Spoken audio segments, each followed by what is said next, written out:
Should I be here? We are live. For those listening at home, welcome to the Live from the Sword Coast podcast. My name is Kevin Madison, and I will be your friendly dungeon master for this evening.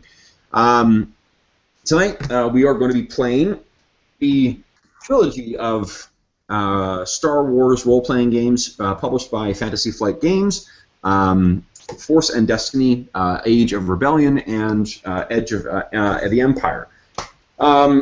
With us tonight, we have some of our regular crew from the Argent Shadow. Let's see here. Why don't we go from the order that everyone logged in? So, Cork, we'll start with you. Introduce who you are and who you're playing. Hi, I'm Corey. I'm playing Vendry, the Duro Spy, and I believe I'm also playing Pash, the Scoundrel. Nice. To begin with. And then Jeff. Hello, everyone. I'm Jeff. I'm playing Oddball, and I will openly admit I might be drunk. And Brent. I am playing Dash Vega, the Jedi Shadow. Nice.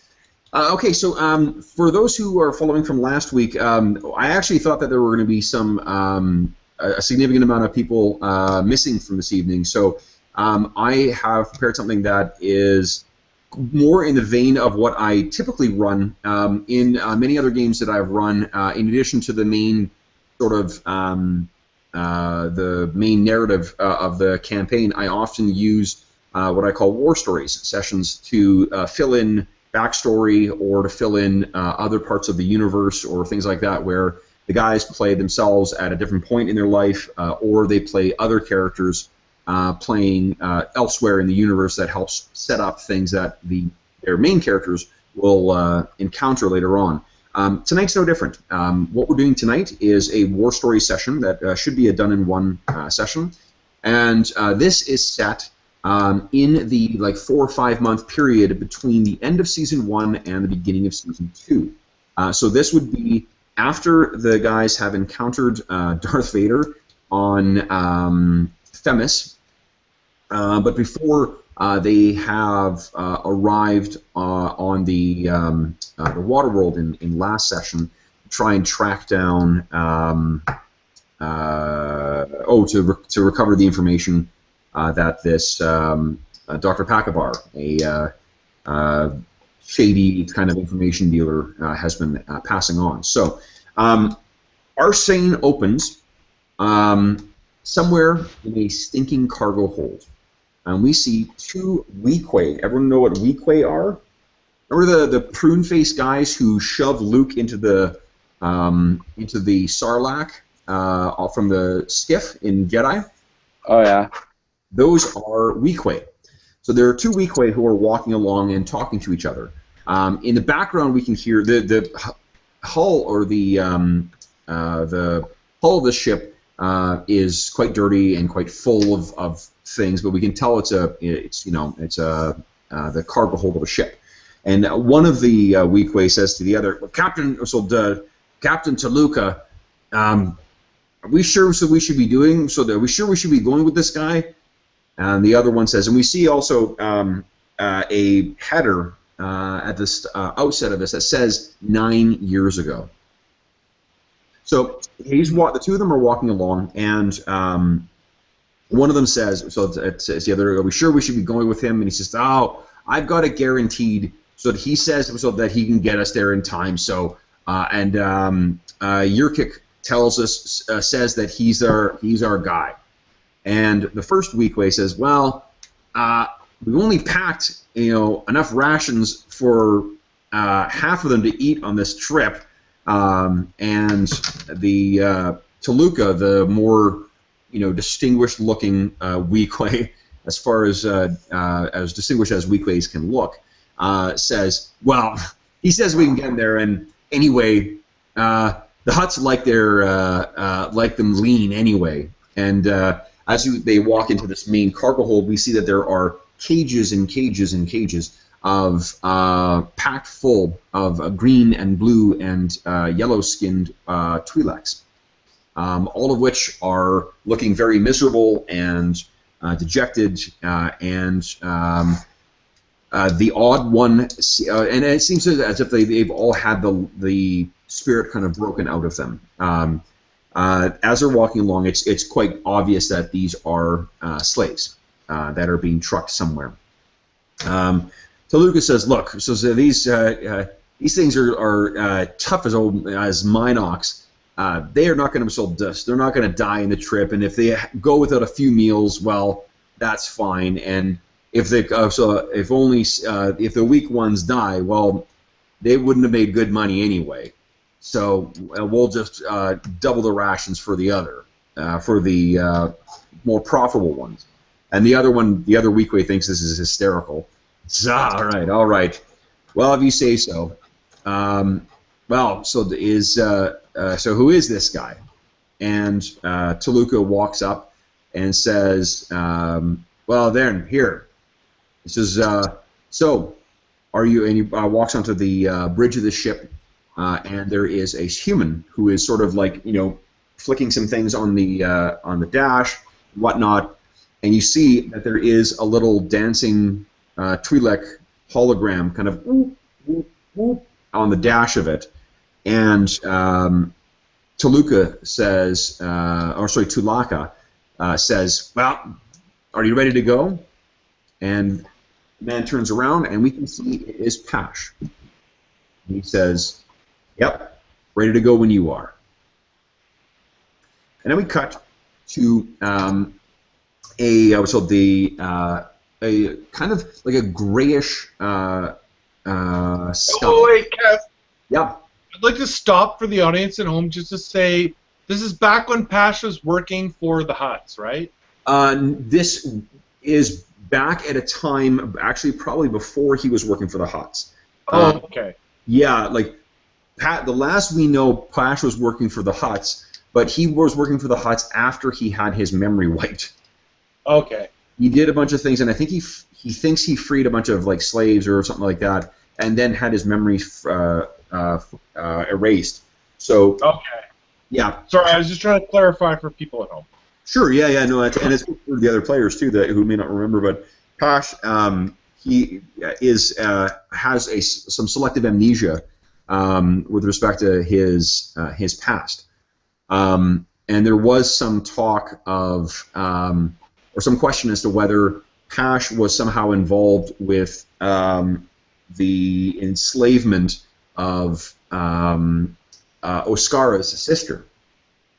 Right. Small universe. Small universe. But this is we cut back to the present, and what we see is slate gray skies, where there is no significant rain falling, but there's a bit of a misting, no thunder or anything like that. And we see the camera follows a wedge, or rather a hammer-shaped craft that, looks like. I kept my Star Wars reference library up here for the sake of. Because I didn't have any fucking room for it anywhere else, but it's actually worked out quite nicely for the gaming sessions.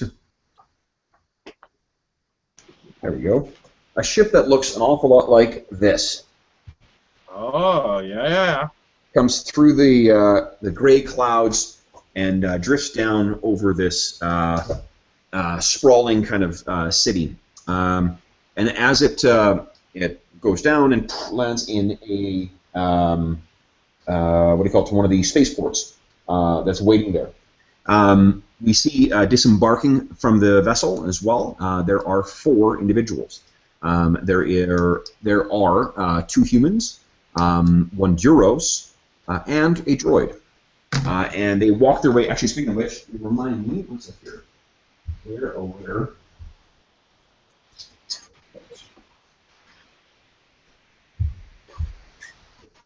Yes, here it is. I want to show you. So I'm picking up the new Han Solo series published by Marvel, and there's a guy who's doing the art. The interior art is an artist named Mark Brooks, who first broke in the '90s.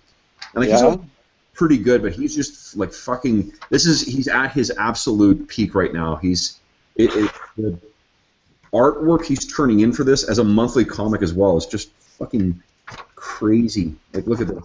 Yeah. This is one of wow. the amount of detail here. There's the heist one. There was like a Star Wars heist with saw the cover with Han Solo on it. This is a different thing. Oh, okay. No. Well, the reason it was of interest to me is because check this out, Cork. This is one of the supporting characters in it. Nice. Is it him? No, it's not. It's not Vendry, but I think it's a fucking dead ringer for him, though. Yeah. Well, this guy's a bit of a. He's a bit less heroic than what Vendry is. Yeah. He's getting trucked along by Chewbacca. Yeah. Yeah, but yeah, no, I'm going to scan in the one of the panels from this to use for it, and there was something else that was. Oh yeah, and then check this out. This is his rendering of a Doug. Wow. Yeah, Nice. it's fucking great. Yeah, it's great. Anyway, I saw that and thought of Vendry. So we see you guys drifting down, or sort of the ship lands, and you guys make your way out. Now, this is the planet. What is this planet? Oh, Dusek. Now, Dusek is a really something. Is it a former? It's in the Mid-Rim region, or sorry, not the Mid-Rim, the Outer Rim, but sort of like closer to the Mid-Rim. So it's a settlement that's a little more civilized than what the sort of Wild West that you would see in the Outer Rim. You guys are not with Oscara, because Oscara is actually following up on a lead that he may have about his sister with some other rebels. And you guys are the ones who are here. And the reason you are here is because of something Pash has received. So, you guys are making your way through the streets of Dusek. There are an idea of what Dusek looks like. Mm-hmm. There's a misty rain that seems to be perpetually falling here too. It doesn't really get you more than just a little damp, but it leaves a chill in the air. You guys are here to meet a guy named Yurkik. And what Yurkik has, he contacted Pash through channels, probably through, what's his name? Gosh, what was the name of his friend on, not Syria, on on Corfi?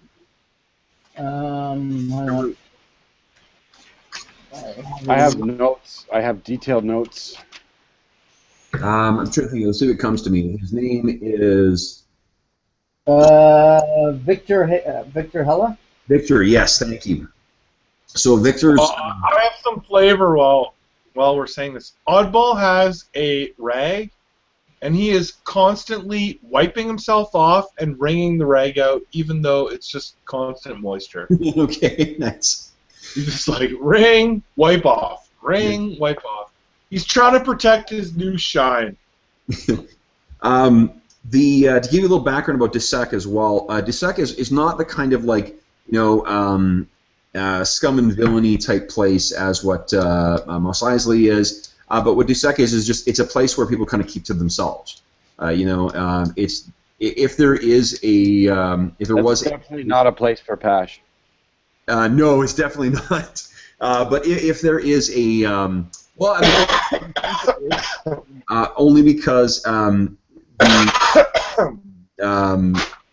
people tend to keep to themselves.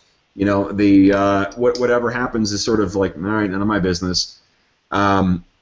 So as you're making your way through Dusek, you pass a lot of downcast people avoiding eye contact. There's a lot of people wearing big hoods to deal with the perpetual sort of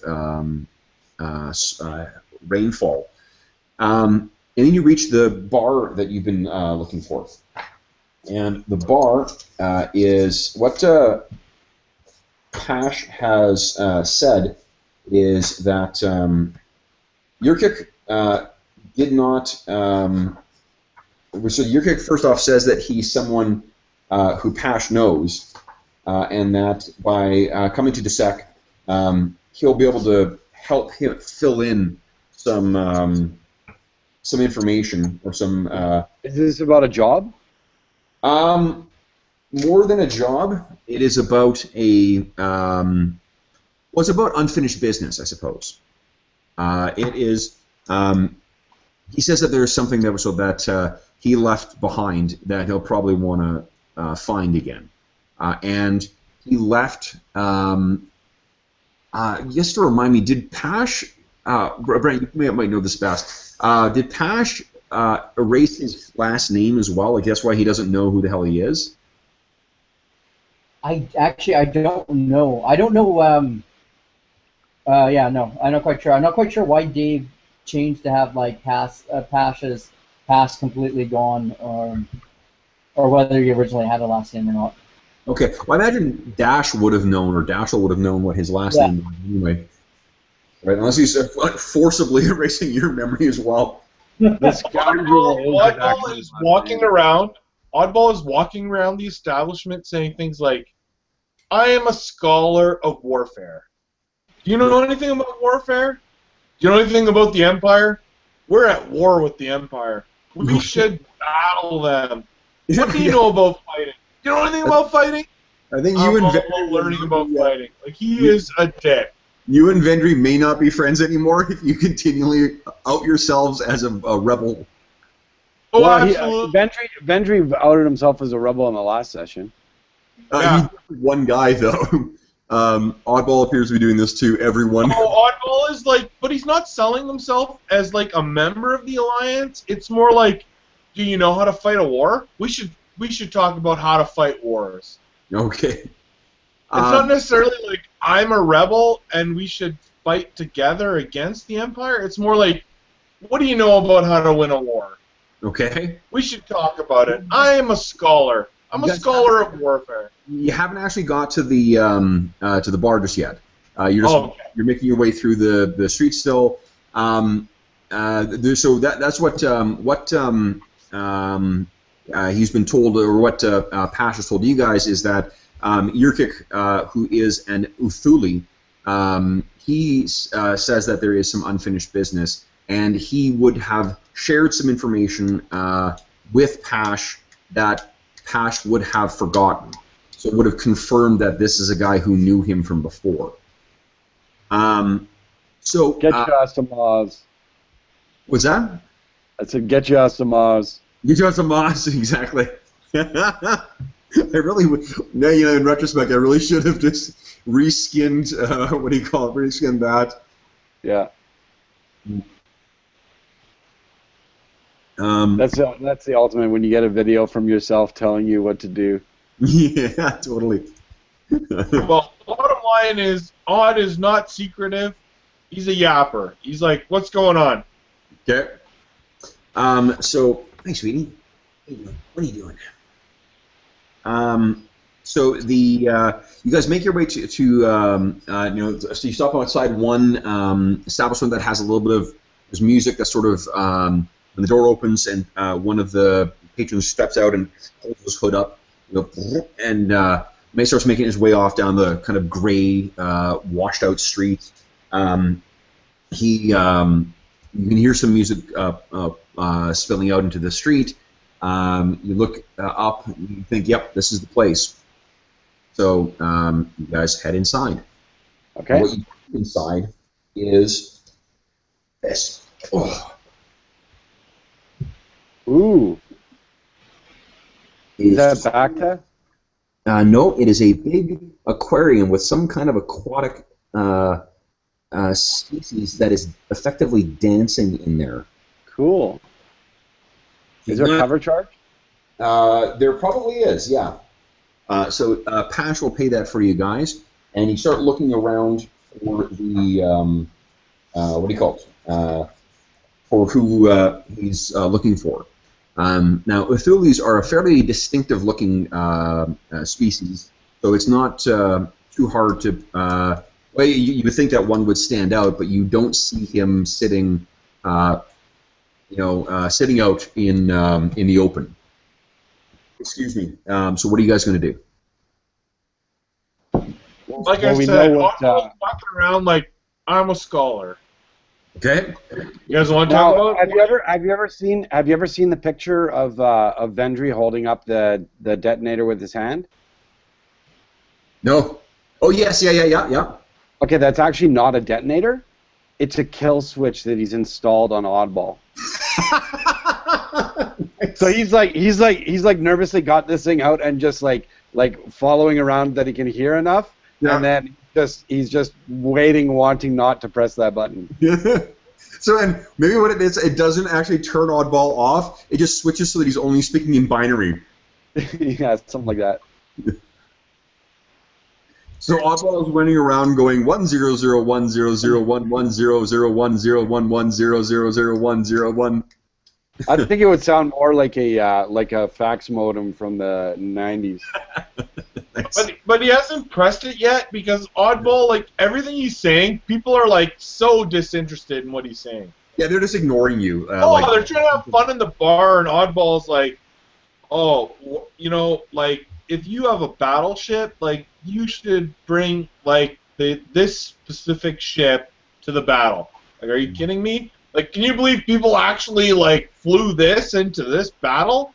Like, Yeah. come on, are you kidding me? So there's a brief sort of like people will look up at you and they just assume you're a malfunctioning droid, and kind of go back to whatever they're doing. What are the rest of you guys? Well, and Vendry's sort of keeping monitoring Oddball to make sure nothing goes completely awry. What are Pash and Dash doing? Pash would probably be going for a drink. Do you guys agree? Oh, for sure. Yeah, and then probably grabbing a drink and then trying to find his contact. Okay. And Dash will be keeping an eye out for him too. I've never met him, but I've got a description. So. And I'm not sure. So the Ithuli look kind of like sort of thicker and hairier Ithorians. Ithorians are the hammerhead species. So he should be, if he pops out, he should be easy to spot. Yep. Yeah. So what do you like? What do you do to try to? What specifically do you do to try and look like? I don't. Again, like as much as you can. Don't tell me what your intention is. Tell me what you're doing. Okay, he'll. I'll join Pash at the bar and do a visual scan to see if we can see him, and if not, I'll ask Pash where he was expecting to. Was he had something, an overt arrangement to meet him right at the bar, or once we got here we had to ask for him? He said to meet him at the bar. That's all he heard. All right. Well, I guess we wait then. If our contact is the fish dude in the tank, I'm gonna get really upset. Yeah, another fish dude. Just sort of how I sort of plan on having working Dash. The lightsaber will be concealed on his person, but in a place like this where firearm open carry is sort of permissible, it will be boldly strapped to his leg. So if people think of weapons, they'll not see anything to do with a lightsaber. They'll see a pistol. Okay. Cool. Like so, it's obviously holstered for everyone to see. Is this your what do you call it? Your holdout blaster? No, it's a regular blaster pistol. Oh, regular blaster pistol. Okay. I was saying, look at my tiny little gun. Watch out. Yeah, the holdout doesn't, wouldn't sort of have that same visual effect. I'm not sure it would have the effect that you were looking for. No. What's the name of this bar?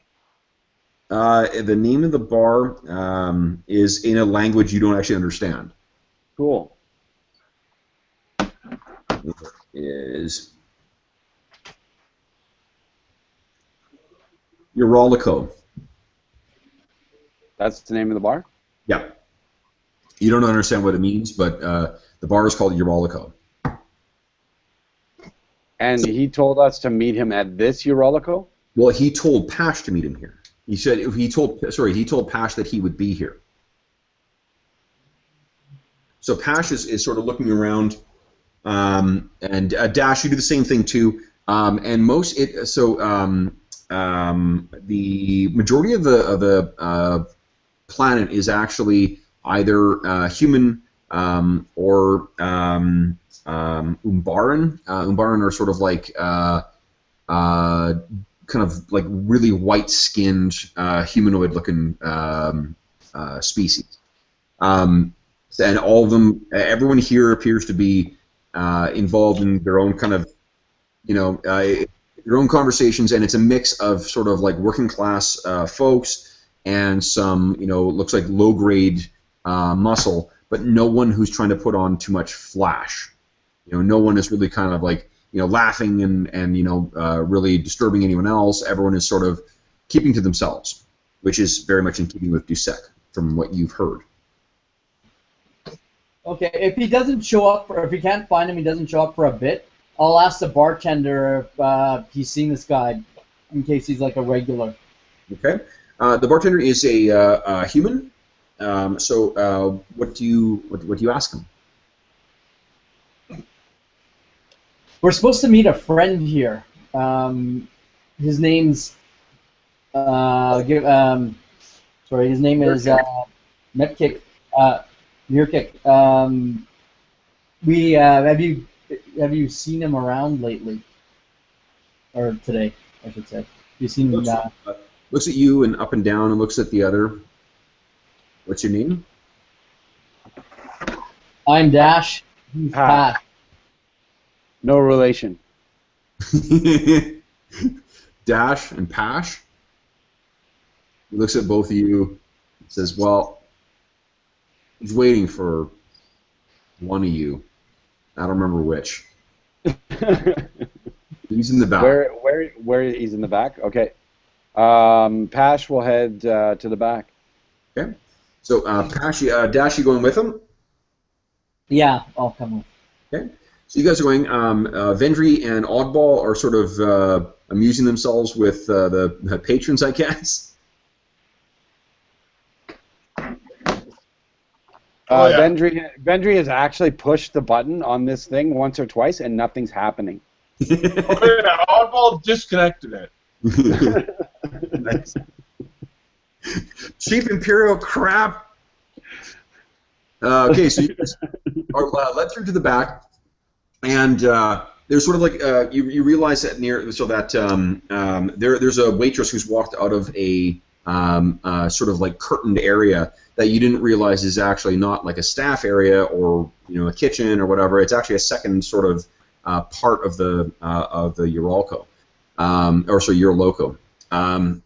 You see the bartender sort of gestures for you to go back, and you guys walk over to the curtain. You push the curtain aside.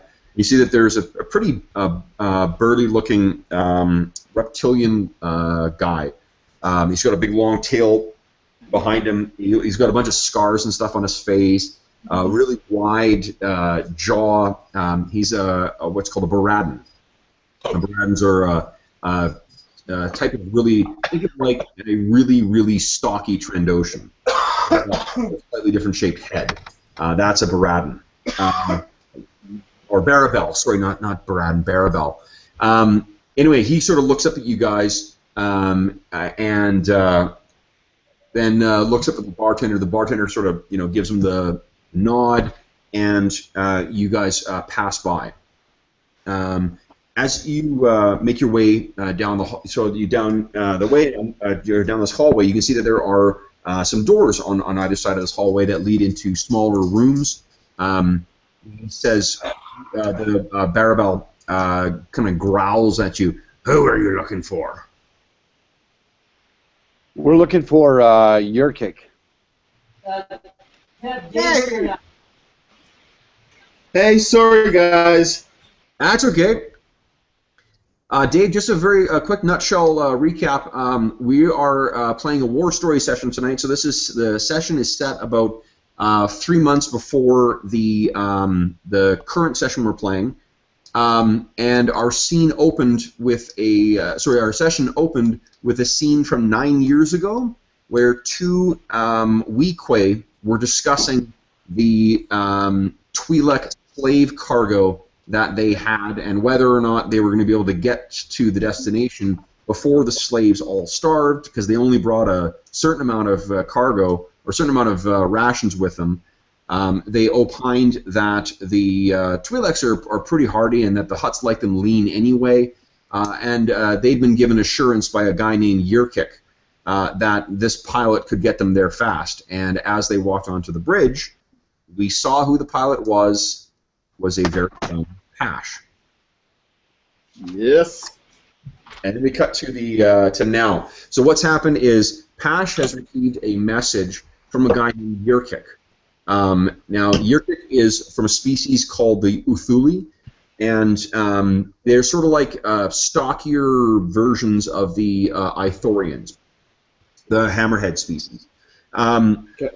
Yurkik sent you something, Pash. Remember? Okay, so you told me before that Pash has, at some point, he erased his memory, so he effectively doesn't know. Up to the point, I guess he started working for Teemo, he doesn't know really what he did before. Is that right? Yeah. Specifically the part that he got erased was anything having to do with Amelia.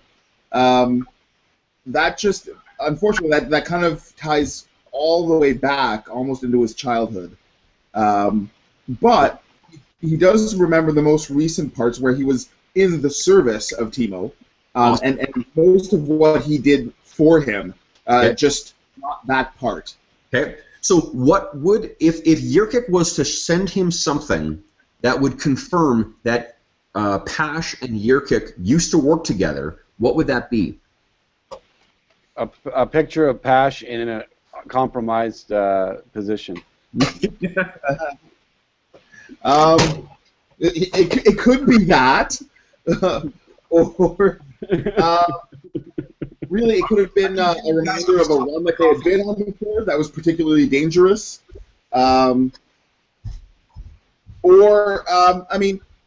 Pash always has his swoop racing days, so they may have raced together that way. No, this is like before you went to work for Teemo, you and Yurkik were business associates. Oh, I see. Yeah. He was likely he played the Teemo to your Pash the way that Teemo played to your Pash now. I guess using you as an example there is really not good. What the fuck was I thinking of here? Like, he was your patron to your activities, I guess. Well, when Pash was back on Corellia, he and Amelia would do a lot of the things that Pash does now, just on a smaller level. So whether it be running drugs or that's what he sent you. Maybe is a picture of you and Amelia and are your parents dead or were they dead at the time? Nope, no, not necessarily. Okay, so then I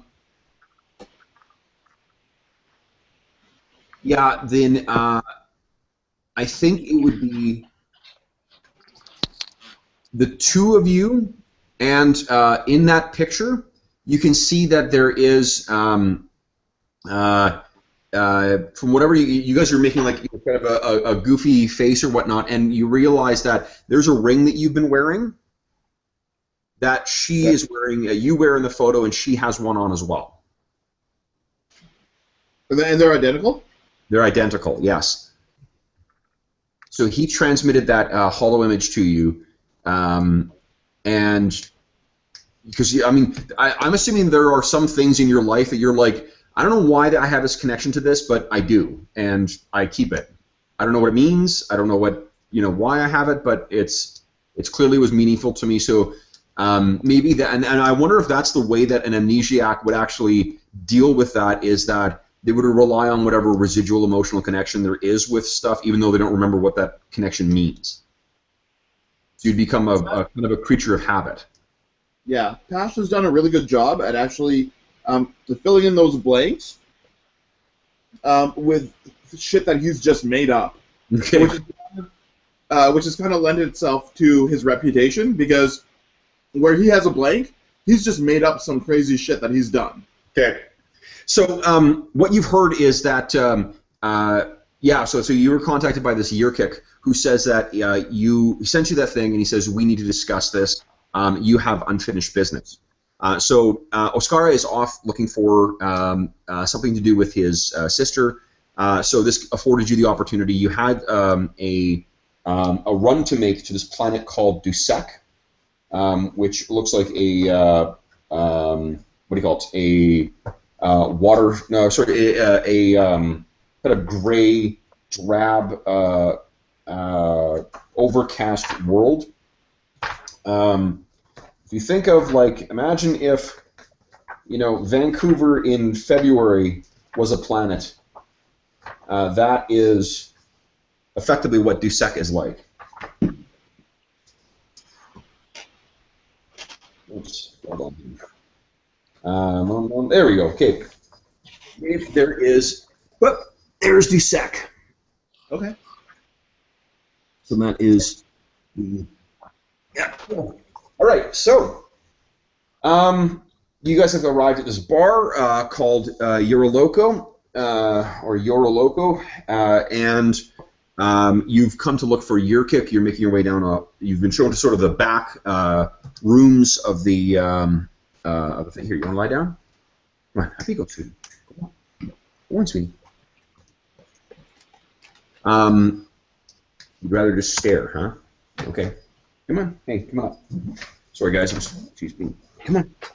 Come on, sweetie. There you go. Good girl. You're making your way down to this back room. This big reptilian Barabel bouncer. I said, "Who are you looking for?" And you said Yurkik, so you're shown down to the room. You and Dash make your way down to this room. You sort of hit the entry or the button to open the door, and the door opens up, and you see that there is a small. It probably might have been a tastefully,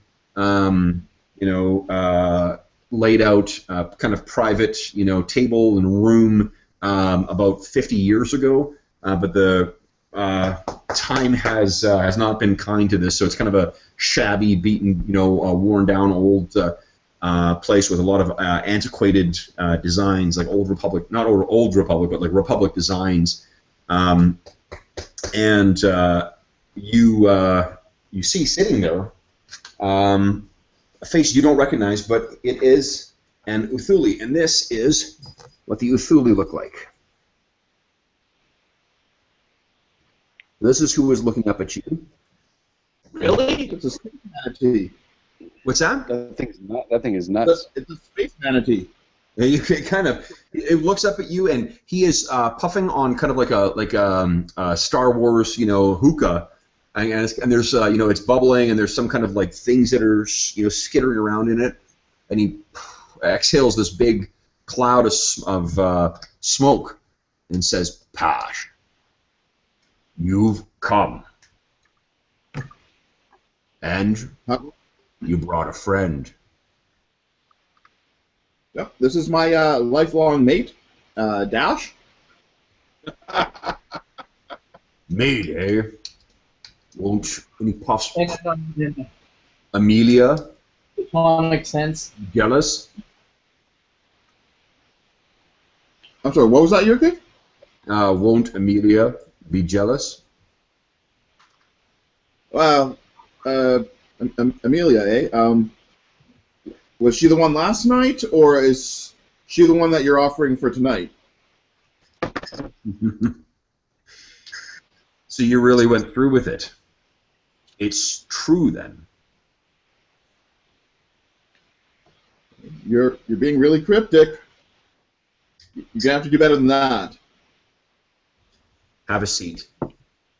We've got to talk.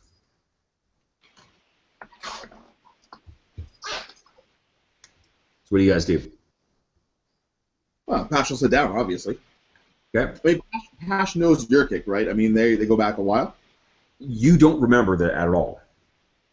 Yurkik sent you something that has a photo of you and some woman that stirred some kind of emotional response in you, and you saw that that woman was wearing a ring the same as what yours is.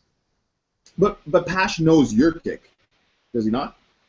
You think that that's what it is. He doesn't remember Yurkik, but Yurkik seems to has said that you guys know each other.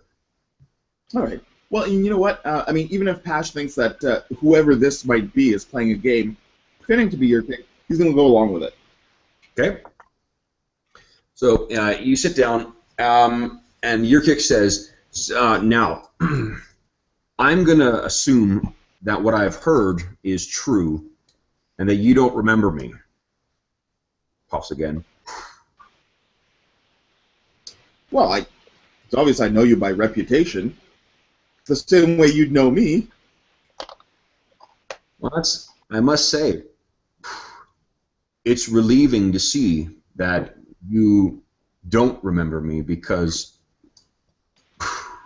if you did, I'd be terribly hurt.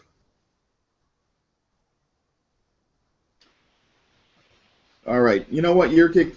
You're weirding me out. Do you have a job for me or not? I'm assuming that's what we came together to talk about. Same old Pash. Business first. I'm gonna try and read him. When he was saying, or I'd be hurt, did he seem to mean it in a physical sense or in like an emotional kind of? No, he's saying like I'd be wounded. Like he's there's a twinge of nostalgia, not nostalgia, like nostalgic sort of like respect or whatever, like a twisted kind of father-son thing going on between what Yurkik feels for Pash. Okay. Does Pash realize that Dash is doing this? Well, yeah, because Pash does this when he tries to read, right? So. Well, I wasn't. That was just me using perception. I wasn't trying to use a force because I thought it was too obvious to try and pull something out. Stretch.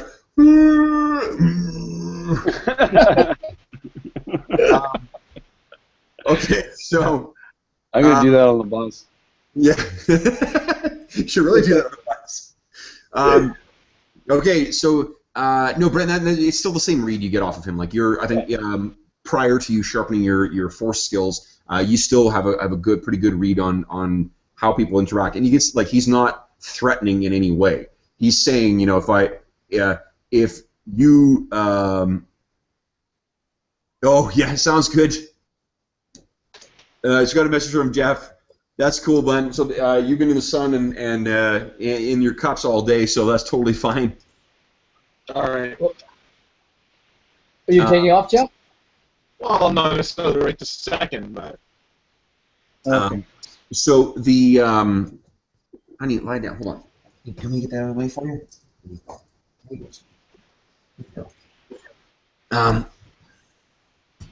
Weirdo. Emmy gets in these phases sometimes where she just stares. There you go. It's kind of creepy. Once she lies down, it's fine, but she's been just standing, just out of frame, just staring at me for the last 10 minutes. It's a little unsettling. Okay, so what? So what you're getting from Yurkik is that he was a former business associate of yours, and it's what he was implying is that because you've wiped your memory of him, so then he's not hurt that you didn't look him up. Oh.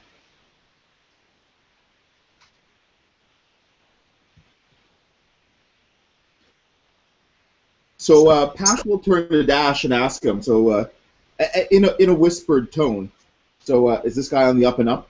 I have no idea who this guy is. As far as I can tell. All right, just let me know when we've got to get the fuck out of here then. But it's hard to open up my senses without being extremely obvious. Well, maybe you can excuse yourself and go to the bathroom and open up your senses there. I have to be close. Yurkik puffs on the hookah again and says, "Would you rather be left alone?" No. We quibble like this all the time. You know what couples are like nowadays. I know. Pash, it hurts me that you don't remember the times we've had, but I trust that my gift was enough to assure you that when I say that we have unfinished business, that I mean that. Oh yeah, that's the part that I was hoping we'd be able to get to. So, am I picking something up for you, or am I dropping something off? Well, maybe I'll let you say. And he reaches forward and places down a little holodesk thing.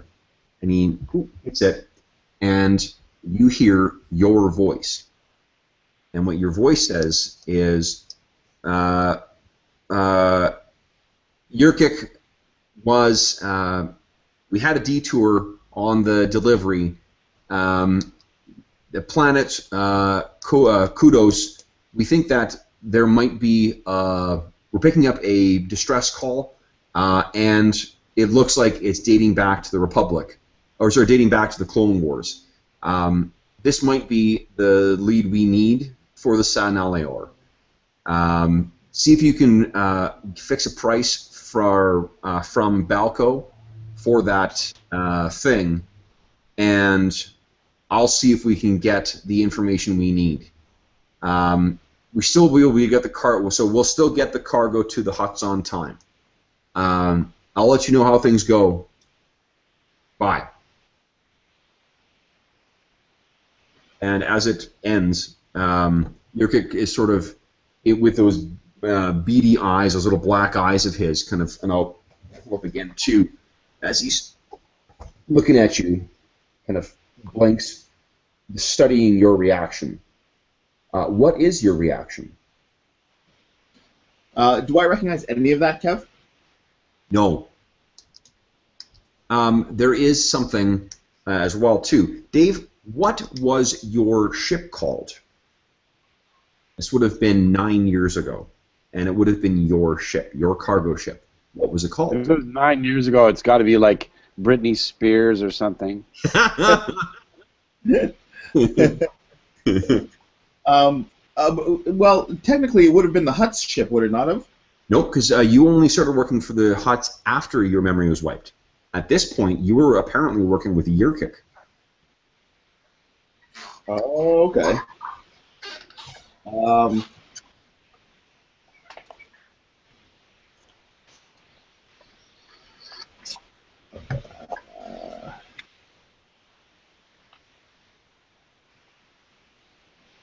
I was thinking about this earlier on about what he would name, and I imagine, given how Pash is, it would likely be something to do with women.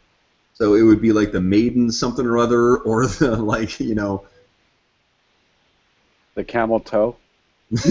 Camel toe, lovely. Especially if you use it to tow other ships. The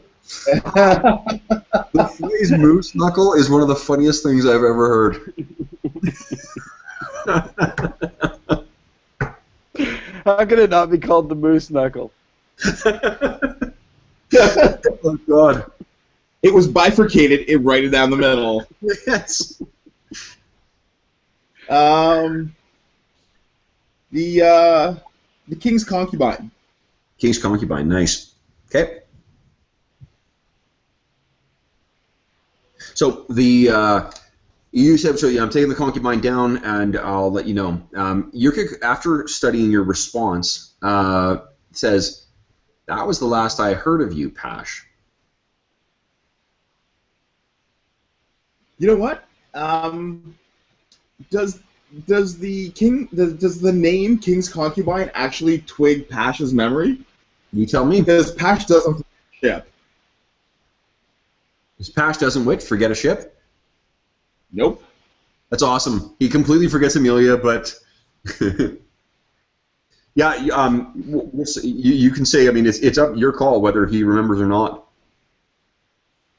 You know, he doesn't recall anything else in regards to the in regards to what he's heard, except for when the King's Concubine is mentioned, and at that, there's a bit of a twinge, and Pash takes a pause, and he's just racking his memory because he knows it.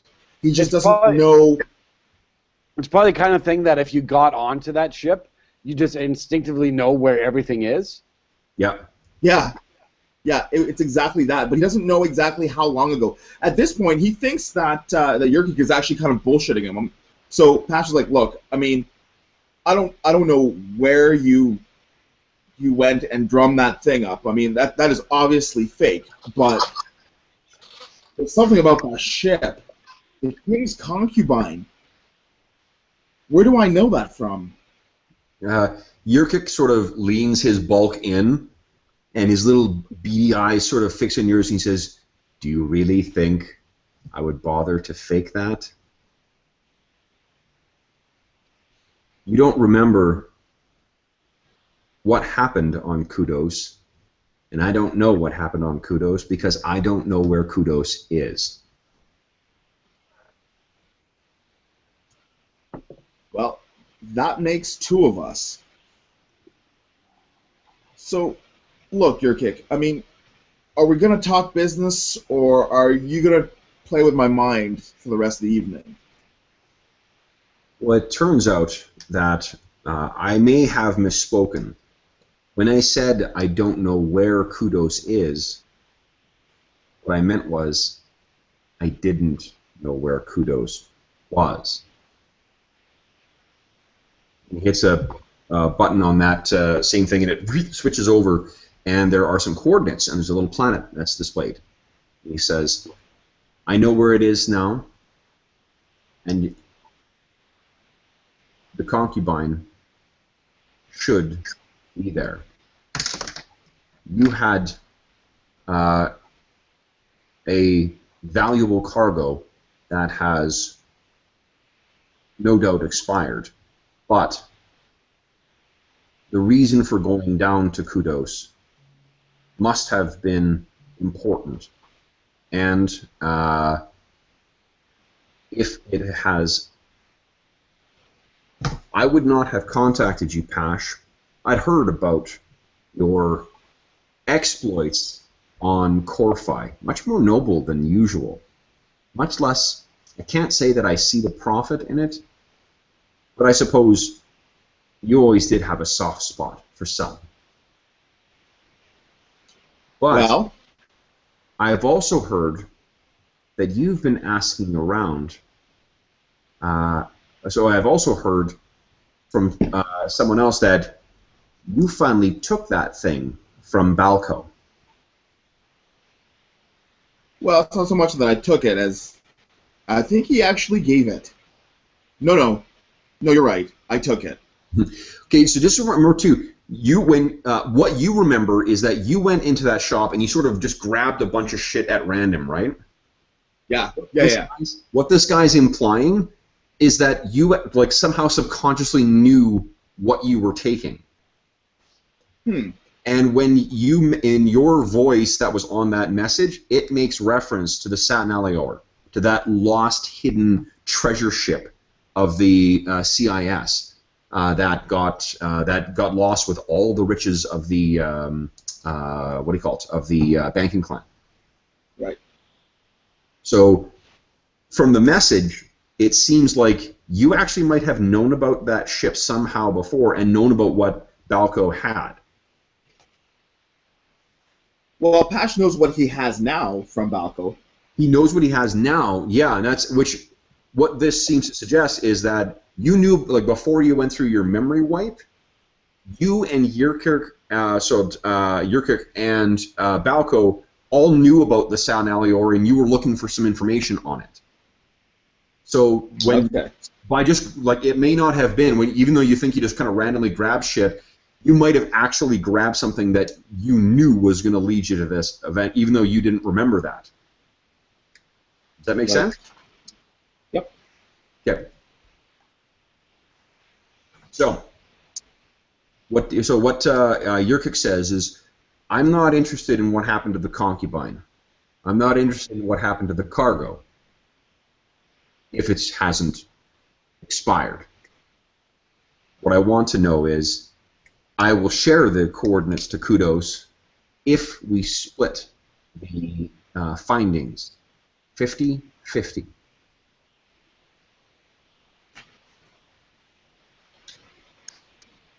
And is Pash to understand that Kudos is where Yurkik believes the San Alior is located? What he thinks. He says do we have a deal then, Pash? Puffs on the hookah again. Hey Dash, read this guy. Let me know if this is going to end in shit or not.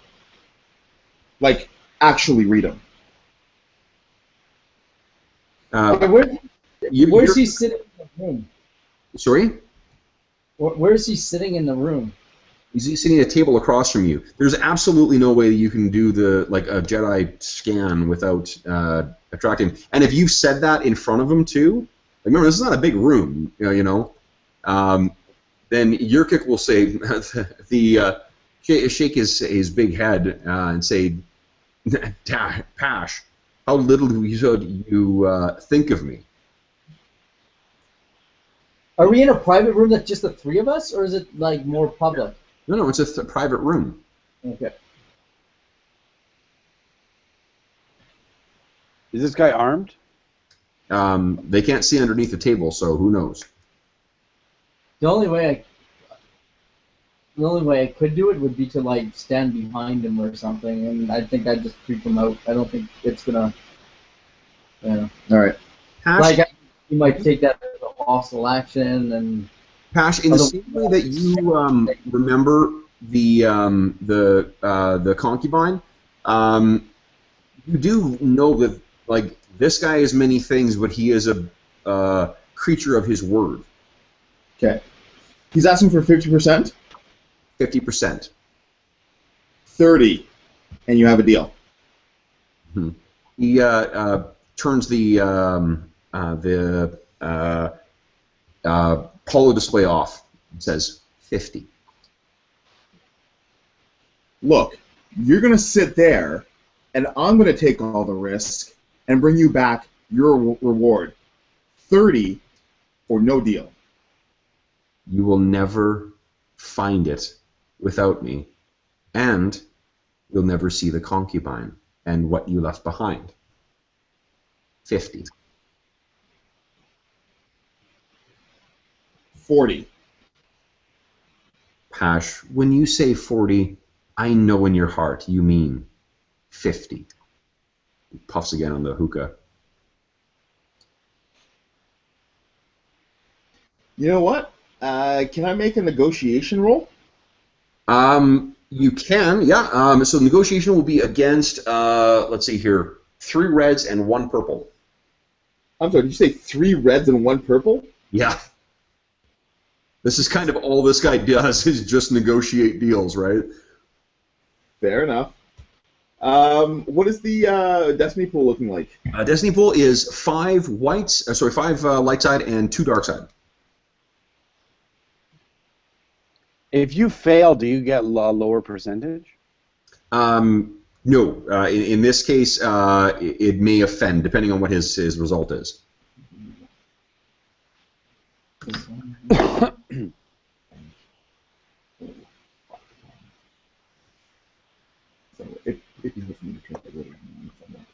Oh, guys, let's share with everyone. Well, Brent was asking if it's 50% of the San Alior recovery, which Yep. Which is a fuck ton, and so I mean, Pash is not going to let that go easily. Well, and you know that. Well, here's in context too. This guy wouldn't he's not bullshitting. If he may have some really useful information.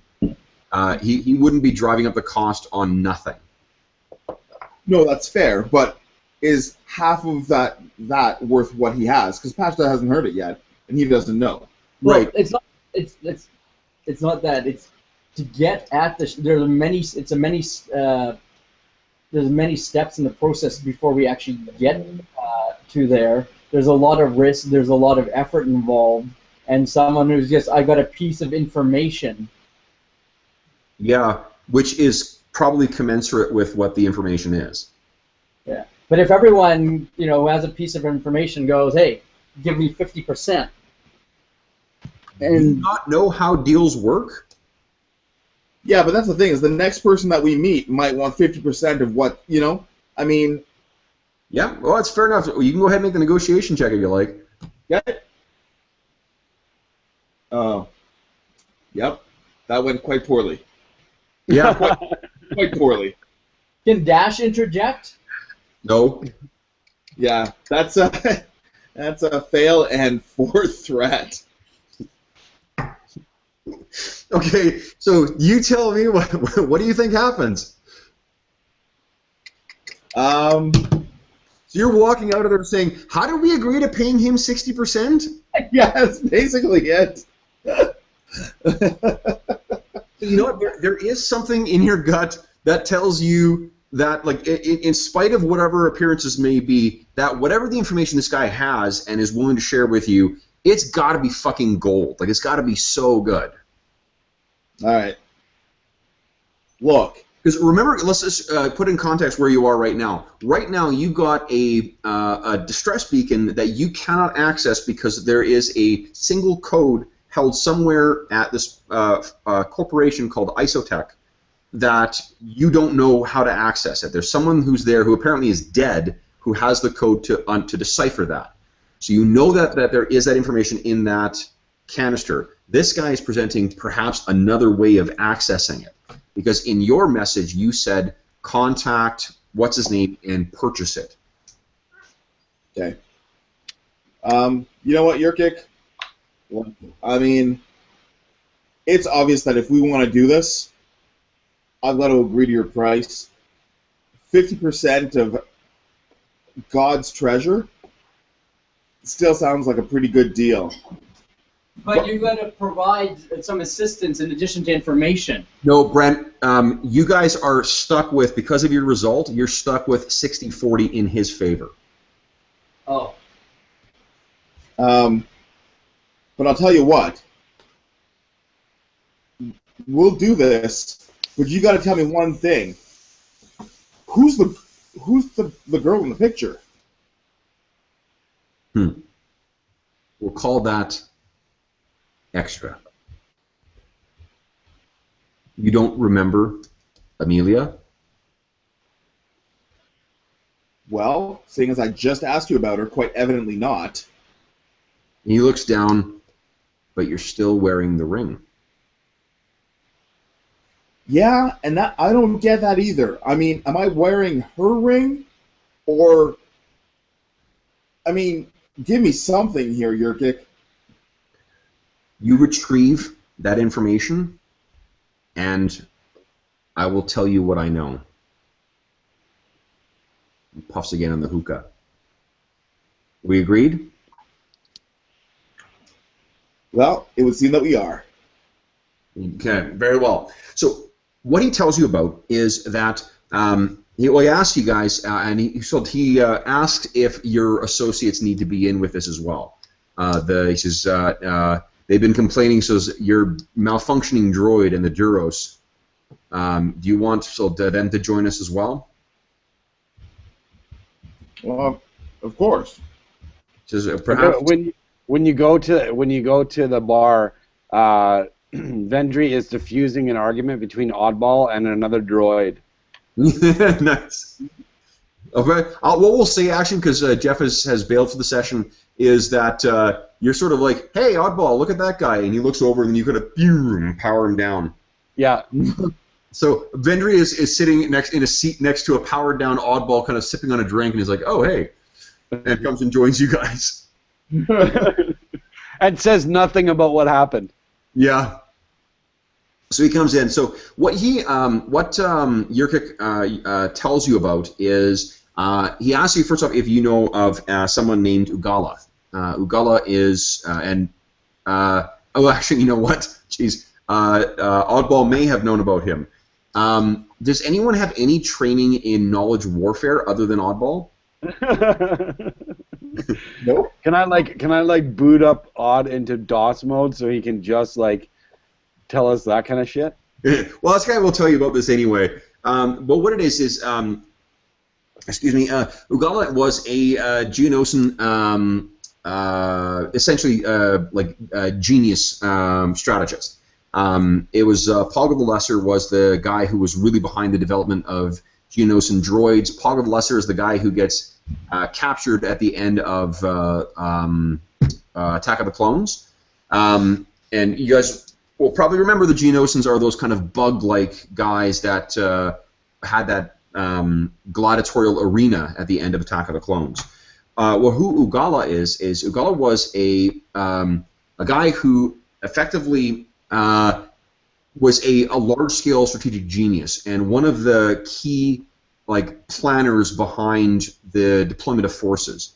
He had a theory of emergent strategy, which was that by looking at the overall broader conflict, the farther you pull back, the more likely you are to see patterns that would emerge in that, and that you could use those patterns to then predict sort of what what your enemies and whatever else would do and what you need to do.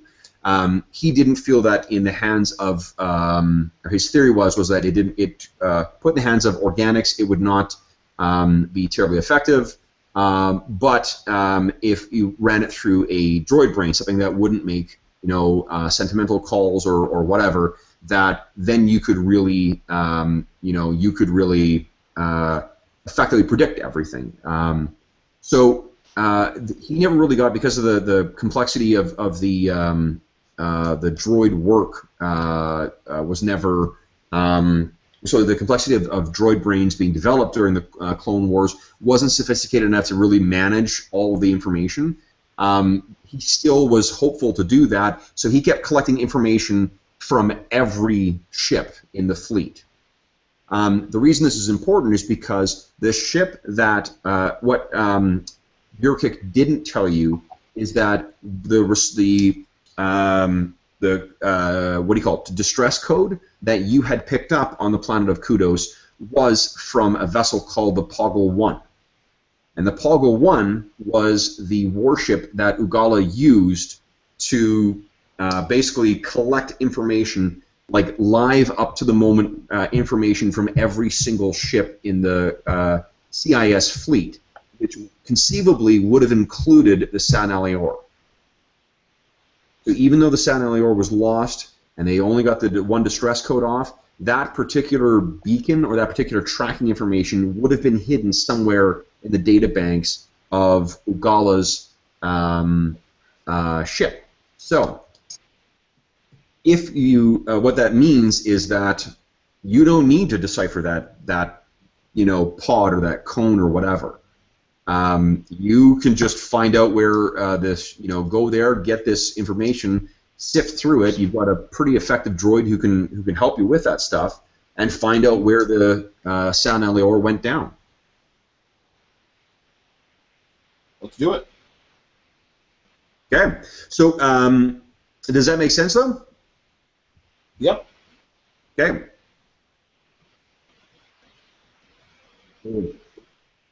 So, What an odd mug. yeah, it is the most I really Drew got me the mug, and I really like it. It is just it's very uncomfortable. You can't drink from it like a normal coffee mug. You gotta, Yeah, I know. Yeah, but I do like it. Although it's made in China, and there's a weird chip inside, so I think I'm slowly being lead poisoned by it. All right. Or I guess vibranium poisoning would be the.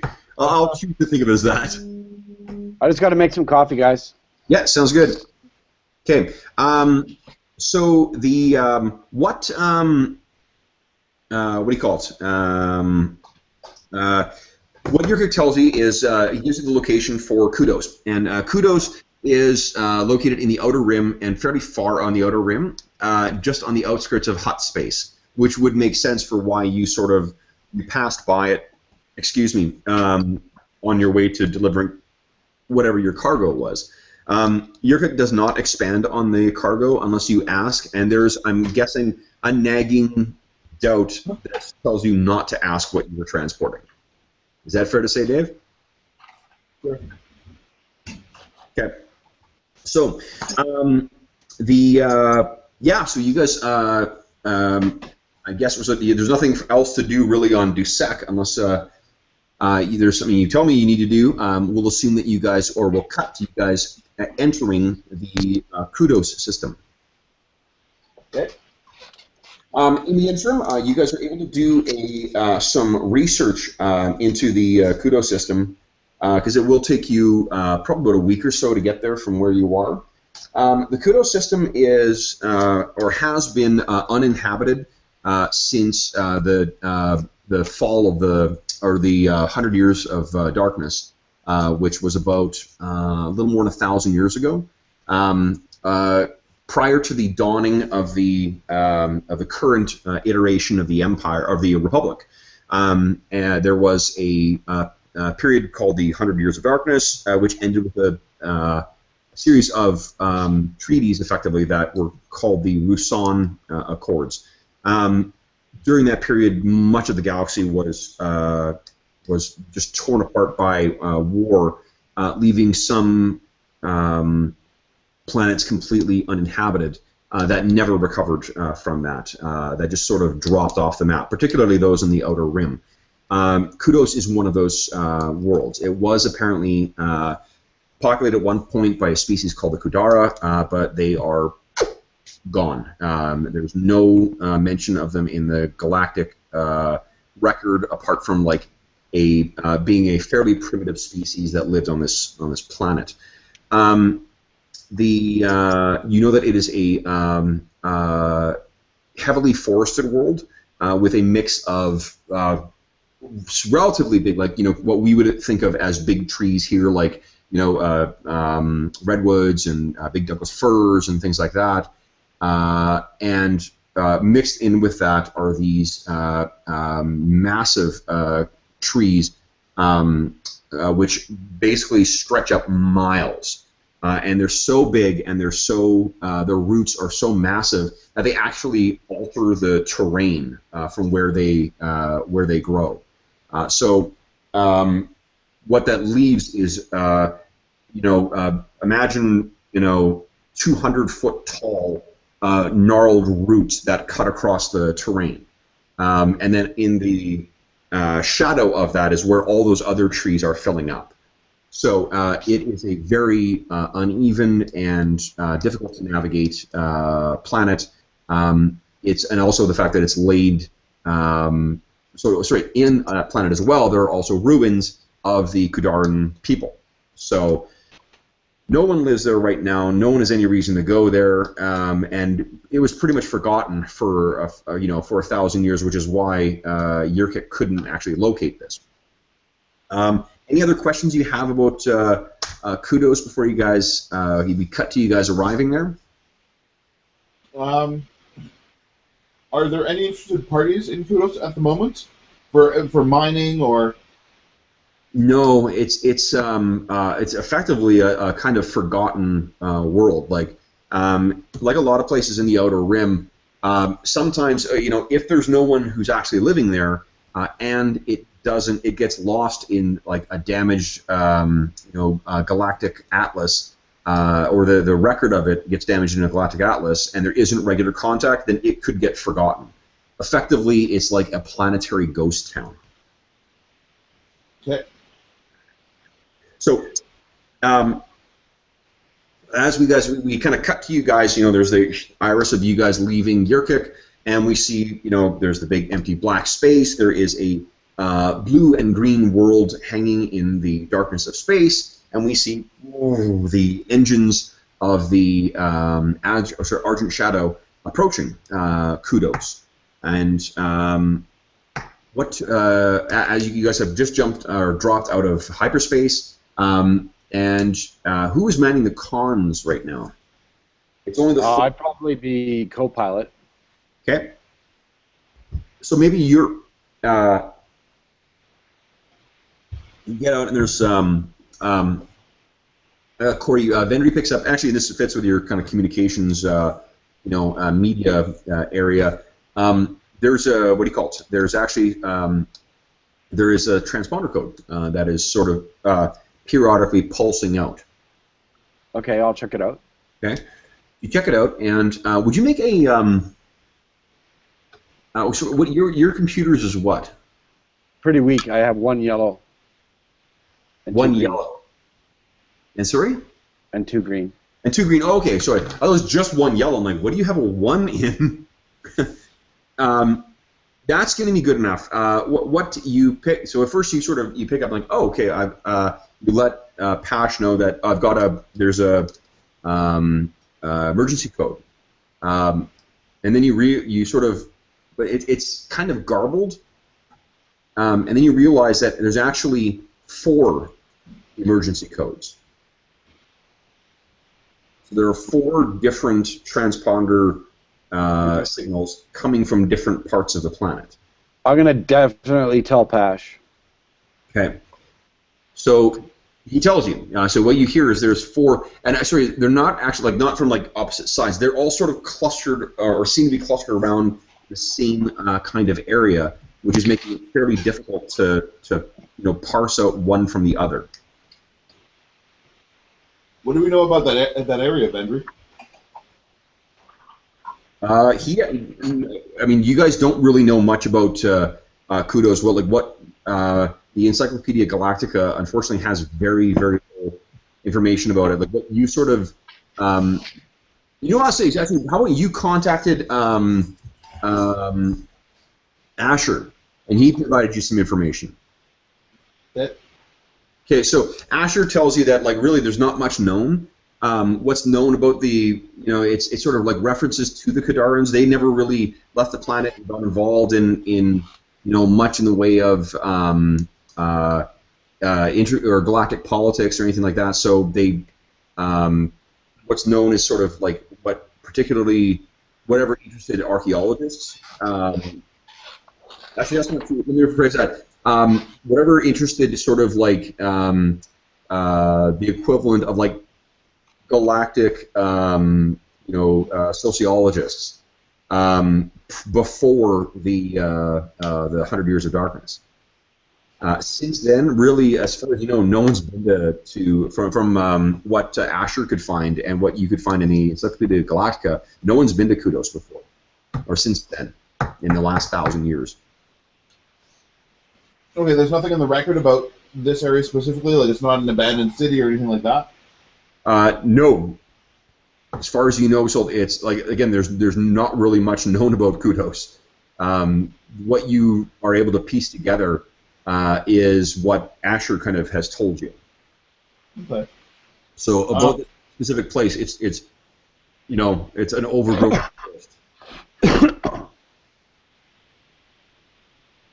So Pash will clap Vendry on the shoulder and say to him, "So, you want to go check it out, good buddy?" Yeah, I think it's good. There are 4 different signals. Are you making any, do you want to check out one and then the other, or trying to, pick one, or so land in an area that's sort of equidistant between all of them? Is there any information in the numbers of the codes that would be vague information that if you put them all together, it might add up to a clue? Yeah, actually, like serial numbers, or The trouble is because they're so close together, it's difficult to tell which of the 4 it's coming from.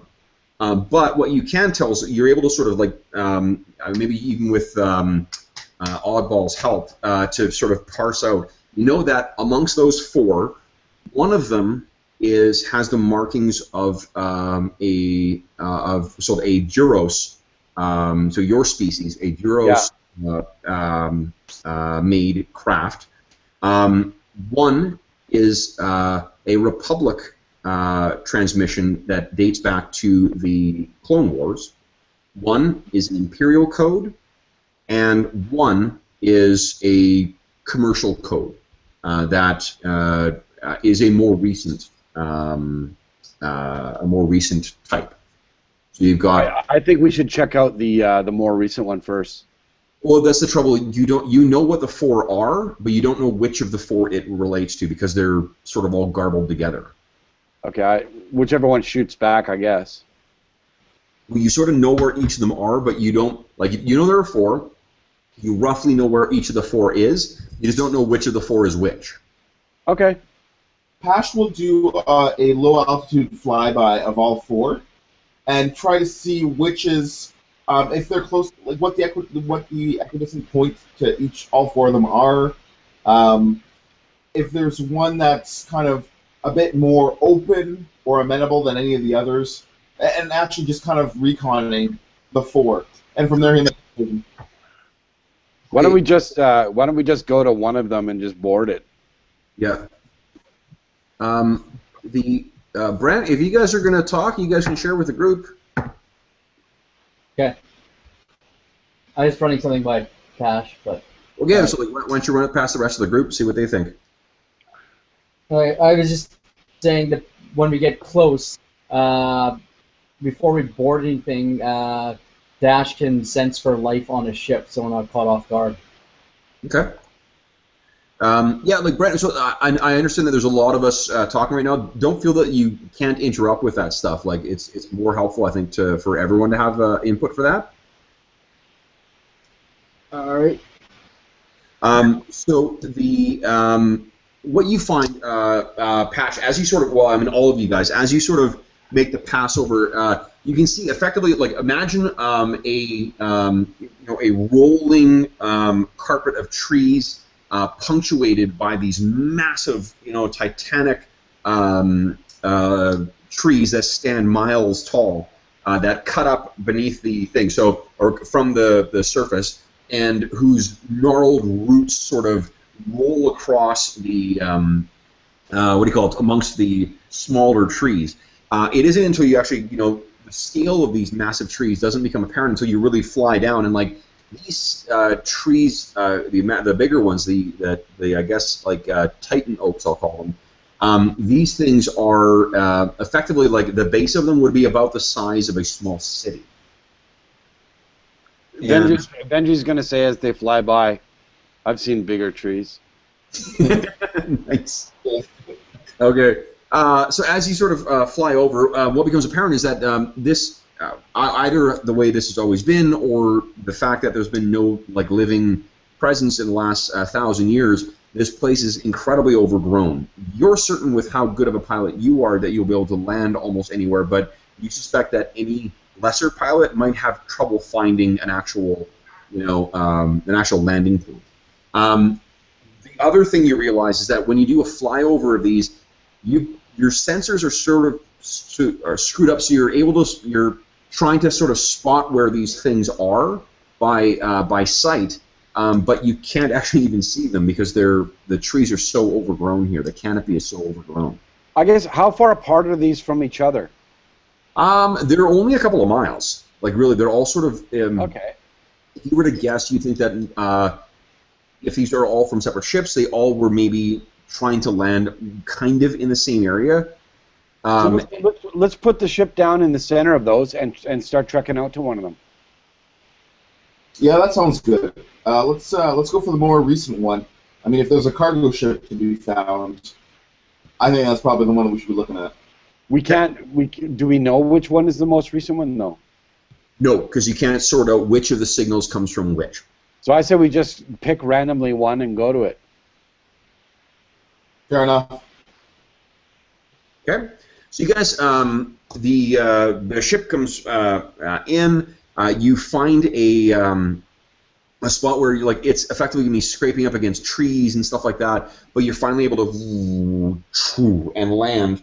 And what you realize once you get past the sort of initial level of trees is you see that there are massive sort of canyons that are rent into the ground for where the roots have sort of, the weight of the tree, I guess, has pushed it down. Cool. And there are ruins that are built on the tops of those canyons. So it looks something like this here. Cool. Neat. So what you guys are doing is you can picture that one of these things kind of has a there are statues all worn over hundreds of years of, or I guess centuries of exposure to the elements. You're able to sort of back the Argent Shadow into a massive like courtyard or something like that, and you bring it down. As the door opens and you guys step out, there is the overpowering smell of the forest that hits you. It is probably about 15 degrees or 16 degrees out. There is the creaking of these massive trees all around you guys, and you have your scanner out to set to track one of the 4 locations. Now, given the sort of the nature of the terrain, I'm going to guess that you guys want to use your speeder bikes. Yeah. Yeah. Okay. Pash will put D12 in charge of the ship. He'll tell D12 to keep the engine running, and if anything happens, you bring this ship to us. Okay. Kind of. We don't know because he goes through the cab speaker. So that. Can all of you please make a discipline check for me? Against what? Against 2 purples, please.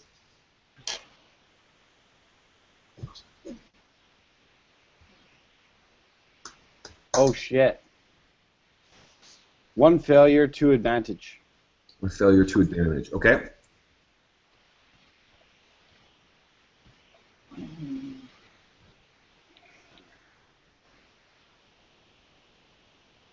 One success, 2 threat. 1 success, 4 advantage. 4 advantage. Nice. Okay. So here's what happens: is as you guys step out into the woods, Vendry, you have had this. Conversely, you have had as much or sort of more experience in these kinds of settings than any of the other guys here. But there is something distinctly unsettling about this place. There is an eerie, maybe there's an eerie stillness to it. There's no sounds of bugs. There's no sounds of animals. There's just the swaying of the trees and the creaking. So it is a very unsettling kind of feeling. Until I say otherwise, you're going to have +1 black to all of your actions, but your advantage is going to give you 1 blue on your next skill check, because effectively there's fear that's gripped you, but it is it's also kind of like focusing your senses. Would there be eerie music playing if this was in the theater? If this was in the theater, there would be slightly eerie music as you're looking around. You're looking at sort of the worn and sort of distorted statues, and sort of they're kind of like, because they're so worn and broken and whatever else. They're kind of like a Rorschach thing of like reading what you want into them. With the broken limbs and the shattered faces and whatnot, you are reading the most sinister of intentions into them as well. So whatever this species was that used to live here, you really don't like them.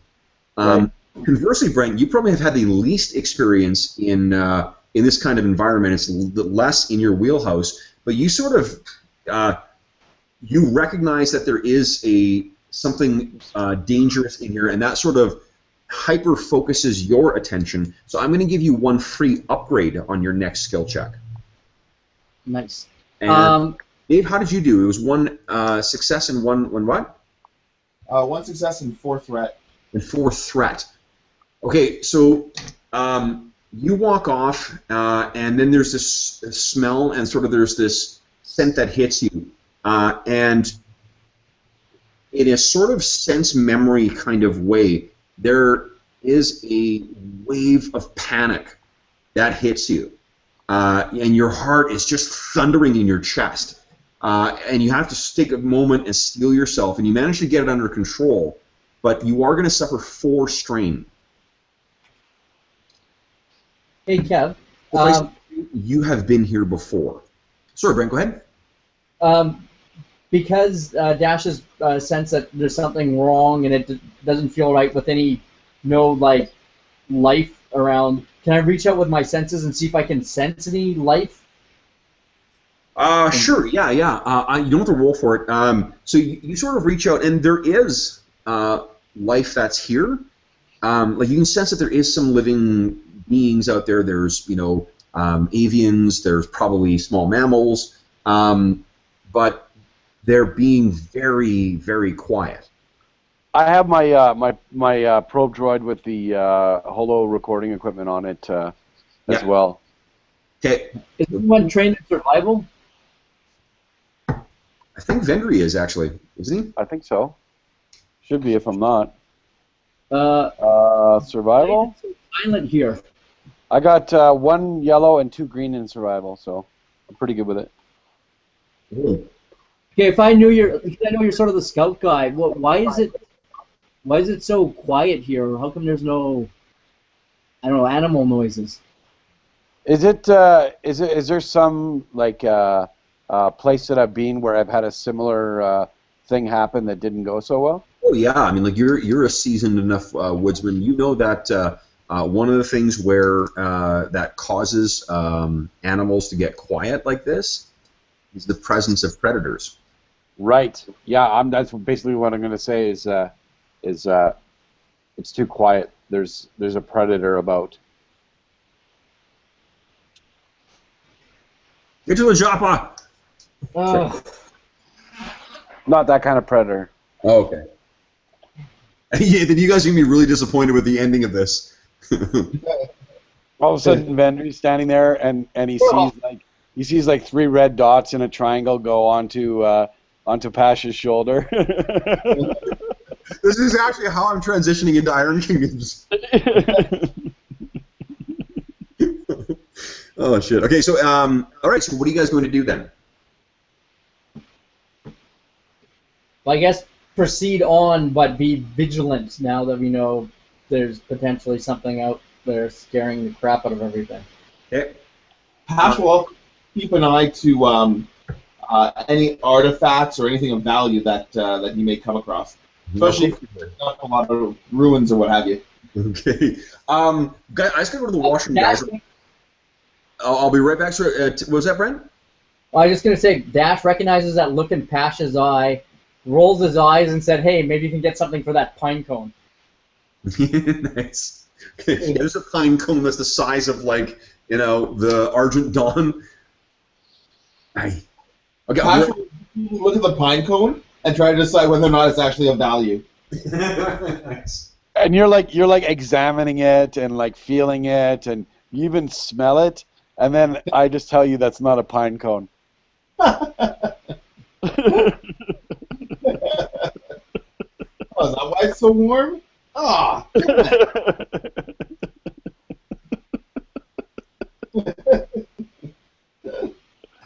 oh, cool. That's awesome. Pine cones don't have peanuts. Okay, guys. So the you tell me about how you're sort of going to make your way to the this first site. Well, I'm assuming that Pash being Pash will shoot off on his swoop, and the rest of us will just have to do our best to try and keep up. Yeah, does that sound right, Dave? Yeah, although over and above that, Pash is actually showboating in and around the routes. Like he's actually he's narrow missing just about everything that he can. Okay. Would you guys basically an obstacle course for himself on this planet? Nice. So, would you guys please each make a piloting planetary check for me, please, against a difficult. Let's see here. 1 red and 2 purple and 2 blacks. I'm not trying to keep pace with Pash at all. Okay, so if you guys are keeping at a reasonable pace, I'll give you guys 2 blues. Okay. If you're doing what Pash does, which is get there, no, so let me rephrase that. That's if you're getting there as fast as you can. If you're going to go at a reasonable rate, it'll just be 3 purples. Okay. And sorry, 3 purples and 2 blacks.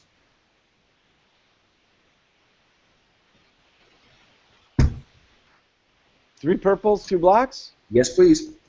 I can do this. Oh, Pash, did you spend a light side point earlier? When you I did, yeah. You did? Okay, also I forgot to flip it over. Okay, Okay, I got 1 success and 1 threat. Okay. And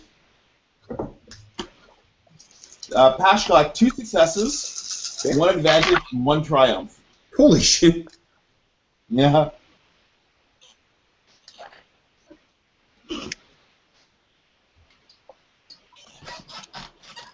And Dash, how'd you do? 1 success, 1 threat.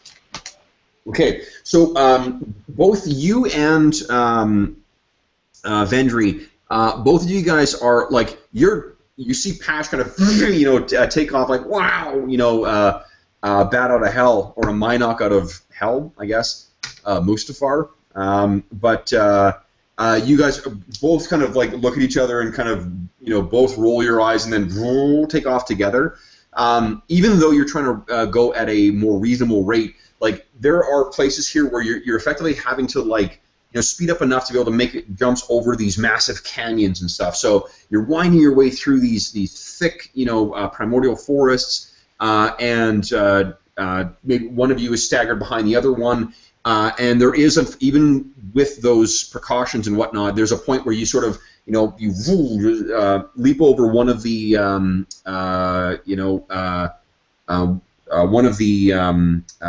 gaps, and you're winding your way down this path, or not path, but like sort of an open area, and then you suddenly come across one of those roots. You turn to the side, are following along, and then you realize the root sort of suddenly goes down, and there's a much bigger gap than you think you can jump. So you have to hammer on the air brakes on it for both of you guys, and each of your speeders takes 1 strain. Okay. And it's around that time when Pash comes through on the comm link saying, "Are you guys coming or what?" Now, Pash, you get to the site before anyone else does. And what you do with a triumph, you get there without any kind of difficulty, without any kind of complications. It's just like, this probably is the most fun you've had since, let's see here, navigating around the exploding, cruiser in the Kolar system. So you're just and like all you can think is like, this would be a fantastic place for a swoop course. You arrive at this thing, and with a triumph, you're able to sort of like approach it from a higher distance. So you're looking down as you're going, and your scanner's telling you that the signal's coming. And the first place you come across is a downed. It looks like some kind of it's incredibly like damaged beyond flight repair, and it's very, very overgrown with moss and roots and so forth. But it is a Clone Wars era Republic transport, military transport. And with a Triumph, you'll also spot 1 or 2 white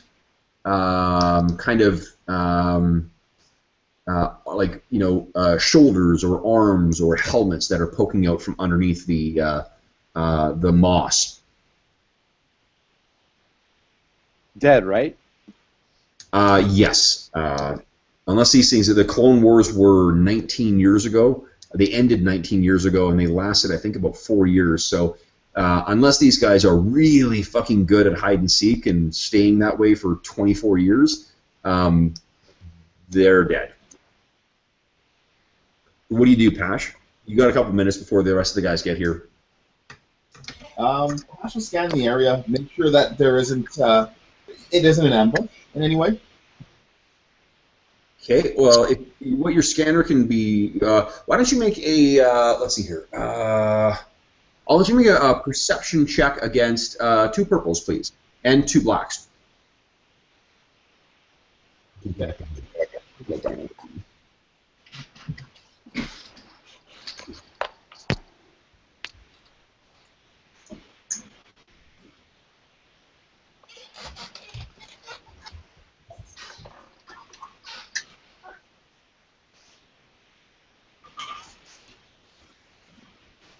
That's a fail. It's a fail.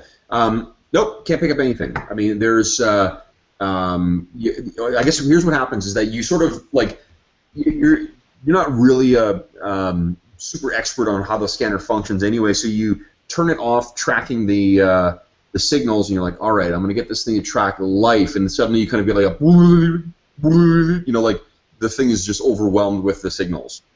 Like shit. Yeah, so you don't know. I can tell you that whatever, like the spotting those guys down there or the armor, it's basically it's overgrown clone trooper bodies. Right. Pash will try to see if he can get anything off the computer on the ship. Okay. Like, is it still mechanically functional? Sure. When you get down, you swoop down and get into the area, and stop. Turn off your speeder bike, and you step off. And you can hear actually, and there's that same kind of stillness around you for a moment or two, and then you start. You make your way into the craft. It's completely dark in there. I'm guessing that you guys thought to bring like mini kind of like survival kits or whatever. You'll turn a flashlight on. So the transport itself is actually it's a large enough vessel to probably carry about maybe like between 50 and 100 troops on it, and it's on its side, and it's sort of it's going to take you some crawling to get through it. As you're sort of climbing through there, would you please make one more discipline check? This time against 2 purple and 1 black. For who? Just for Pash. I'm sorry, what did you think? It was what? One black? Discipline against 2 purples and 1 black. That's like my dad at the buffet. Discipline check. That's 1 fail and a threat. Okay, so what happens is, so you're climbing down into this, and as you're getting in there, you sort of, at first you have some difficulty finding a hatch to actually access this thing, and you find a hatch that's been thrown open. It's sort of covered by some undergrowth that has grown over it, so that's why you almost effectively fall into it, and you're like, all right, climb down in, and you're sort of, picture like a starship that's been turned on its side and then had all the lights turned out, and then let water and whatever else sort of grow in there over the next kind of 2 decades. What you come across though is as you're making your way towards what you think is the what do you call it? The airlock, or no, the airlock, the bridge, is so you're having to like jam these doors open, pry them open with, and I don't know if you've got a pry bar, so maybe you've tried to find something to sort of kick them open with, or what would you be using? I don't know. What do you think? They raise vertically, basically, or horizontally? Well, they typically open like that, but. What about like a little battery that you can hook up to the panel and then locally power the door so you can open it? Yeah. Bless you. Hey. Dave, I'll let you spend a light side point to retroactively do that. Say that you brought that with you. Yeah, that sounds good.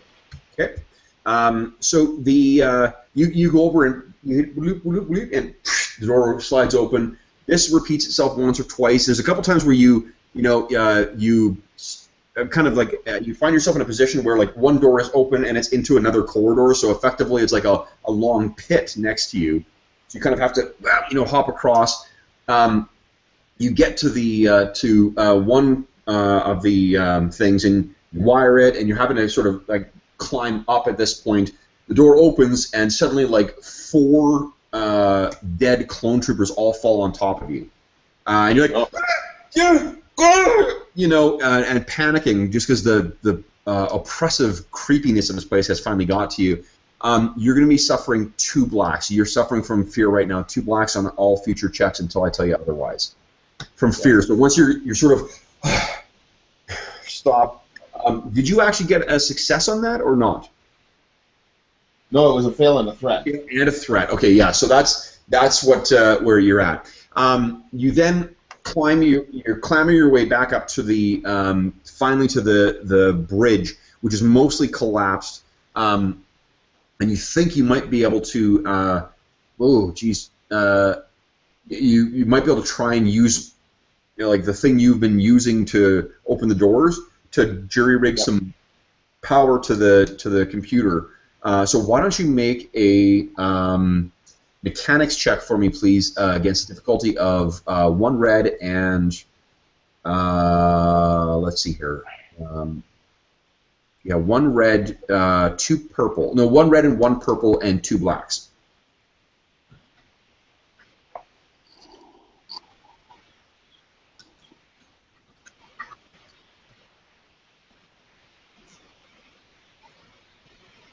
You know what? Let's use a light side point for that. Okay. Remember to add the 2 blacks from your fear to that as well. And sorry, actually, Dave, make that 1 black from the fear, not 2. I forgot, it was a threat, not a despair. I heard despair. Right. So is that 3 blacks in total? Mm-hmm. Yes, that's right.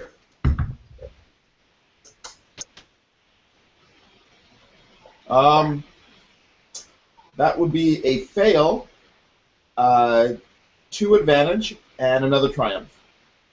Interesting. Okay, so how many failures did you roll? Just 1. And then then we cancel each other out then. The triumph counts as a success as well? Okay. Did you roll any successes? No, like literally 1 failure, 2 advantage, and a triumph. Okay. Okay, so what you you don't get any useful information from it, but there's a moment where suddenly the speakers come to life, and you can hear the sound of blaster fire. The distinctive, like, pow, pow, pow, pow, you know, kind of, that's a fucking horrible imitation of it, but you get what I mean. The sound of blaster fire and the screaming of men, and you hear someone say, send the distress signal, send the distress signal. Don't let them through. Close the. And then suddenly the speakers are silent again. There's no power to the computer, and you feel very, very alone deep in the bowels of this ship. Dash and Vendry, this is when you guys arrive, and you see Pash's speeder bike is parked near there. So you guys see the empty speeder bike there. You see the sort of the semi-covered remains of a fallen Republic-era starship, and you see the overgrown, or the bodies of the clone troopers that have the forest has overgrown and mostly covered. What are you guys going to do? I'm going to go into the ship, but I'm also documenting the scene. Okay. So you, what do you got? Go ahead, Brent. I look to Vendry and go, do you think he went for the armory or for the hangar? The armory or the hangar? Pash. Yeah, that's where I figured this loot would be. I think we should just follow the trail of open doors. That sounds good to me. Okay. You guys do have comms with you as well. All right, I'll try signaling Pash. Okay. I thought we were going comm silent. Were you guys going comm silent? Not that I was aware of, but I didn't. Was that a plan? Sorry. I think it's wise, seeing as how one of these ships has got recent tags on it.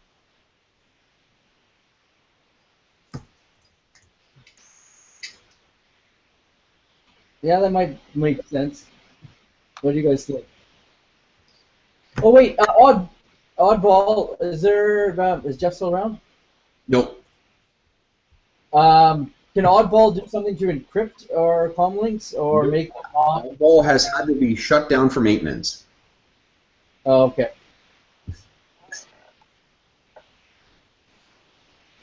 So I'm thinking like basically we don't want to leave any electronic sense that we're here. You know what I mean? That was the whole point of parking so far away from these things.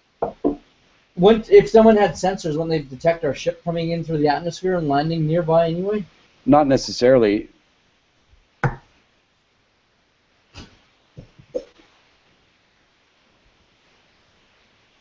What do you guys If we have the ability, this is just a side note, in the future, to rig our ship so it can go sensor dead and be like invisible on radar kind of thing, I think we should invest in something like that. There is cloaking type devices. We just don't have the coin for one right now.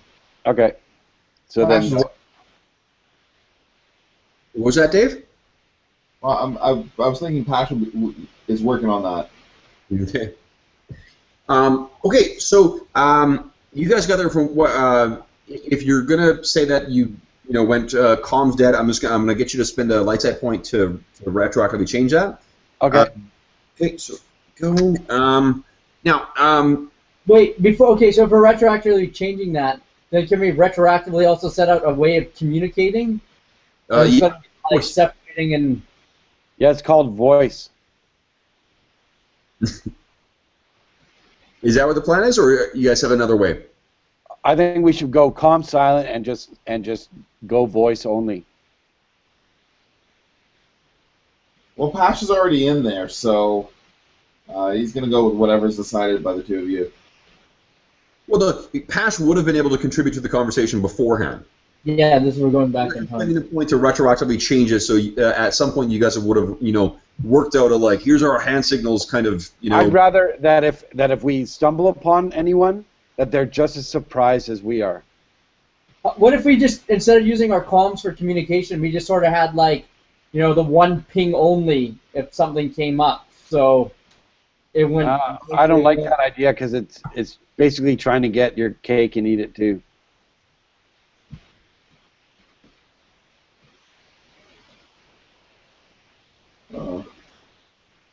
Yeah, you know what? I mean,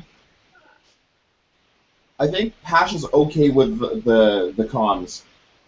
Like, considering that we might get split up and the nature of the planet, I think he'd rather have the communication and risk the, getting caught, essentially. This is also. I would say that we still have our comms on us, but unless there's an extreme emergency that we need to contact each other, I think that we don't have to say what hallway are you down. You guys are also to both Pash and Vendry are also now feeling very, very, very uncomfortable in the in this wilderness as well, because this is both the planetary wilderness and the galactic wilderness as well. This is a place that everyone forgot about for 1,000 years. So you guys really are in the middle of fucking nowhere, So if that plays into your decision to use the comms to make sure you've got at least some kind of connection to each other, I would say that would play a factor in that decision. Yeah, I would like to. I'd for sure take them with, if we wanted to hold off using them for for idle chit chat and just sort of wait for if something emergency came up. Okay. So, I would do that cool, but I think if we did that, then we probably wouldn't be sort of running off from one another. Well, Pash always does that. Yeah, but he might want to change that behavior if there's no way we can communicate easily. I don't think he would care. what do you think, Dave? I mean, just for the risk assessment. Yeah, I know he's already in the ship. Yeah. It's already happened. I think that this whole radio sound thing was agreed, and then Pash was just like, okay, pshoo, and gone. Okay, so you guys get so you guys are there, and you can't see where Pash has gone. You see his bike is gone. As you, well, what are you guys doing? Are you guys like, I going? mean, his bike is gone. No, his bike is there. He is gone. Oh, okay. So, like, So, are you parking next to his bike or what? yeah, I'll park next to Pash. Oh, yeah, shit. I'll pull up and park next to his bike, and then I'll get off and kneel to the ground and just look for traces of an animal attack. Okay. So go ahead and make a survival check against, it'll be 4 purples and 2 blacks. 4 purples, 2 blacks. And don't forget to add the 1 extra black because of your fear.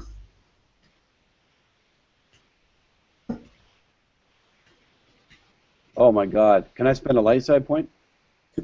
After rolling? No. No, I haven't rolled it yet. Yeah, you can. Yeah, there's 1 left. I'll take it. You guys have crossed fully over to the dark side now. Yeah. Okay, I'm rolling. Okay. Oh my God. 1 failure, 2 advantage. Yeah. Okay. You can't tell. But your next... Oh, did you remember to add your blue to that? My blue? Remember? Yeah, I said you had to your next skill check. You get to add a blue. Oh right, yeah. Let me just roll that blue. Sure.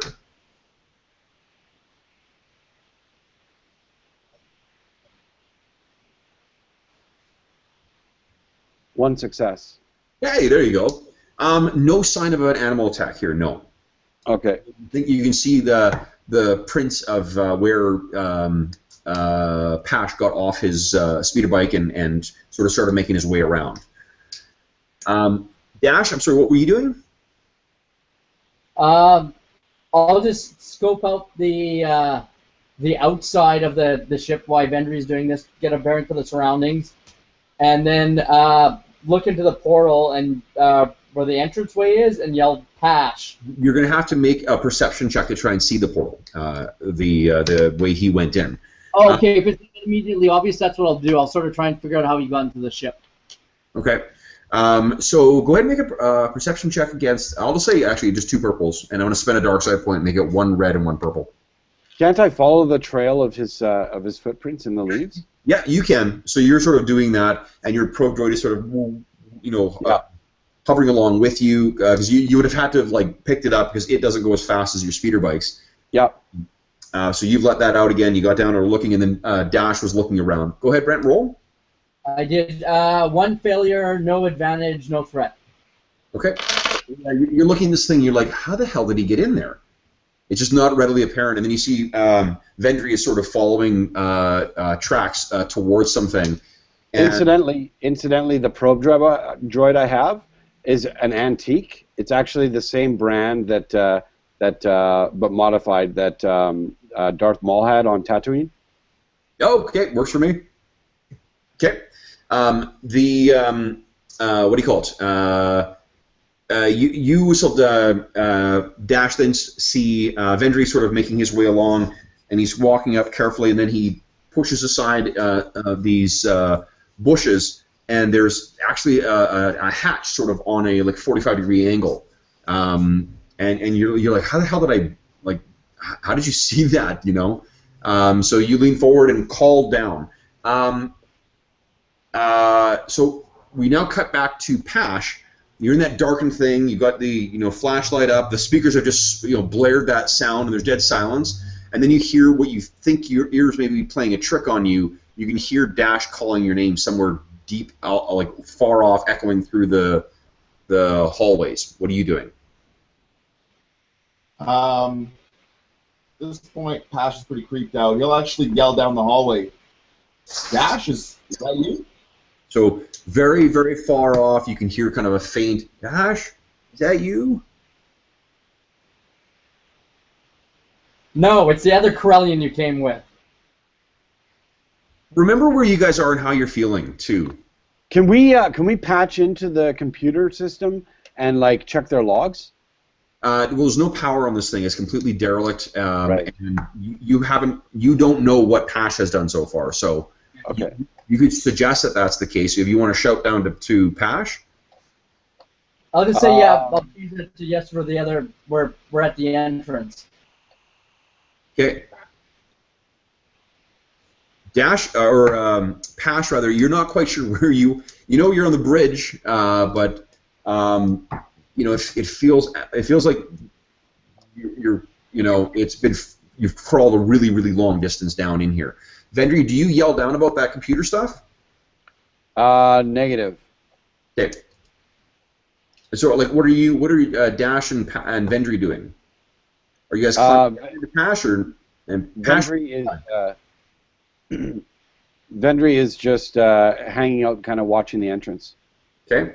Okay, Dash is gonna go inside towards where I heard Pash's voice. I'm just gonna assume from past experience that Pash is somewhere inside trying to loot probably the armory. Okay. You have no idea where the armory is, though. Well, I know. That's why I'm gonna follow his voice. Okay. I'm just assuming that's where it'll lead me. Two things I need from you then, Brent. I need you to make a another discipline check, please, against 2 purples. And then also I need you to make a perception check, please. Pash, are you making your way back? Could I just try and sense where his life presence is and go that way? Follow his sense out? First off, make the discipline check for me. And then, Okay. Pash, are you making your way back, or are you staying where you are? No, Pash will stay where he is. He'll try to get the guys to him because he doesn't know where they are, and he's a little creeped out. He's a little too creeped out to start going wandering around. What was the difficulty, Kev? So difficulty is 2 purples. Yeah.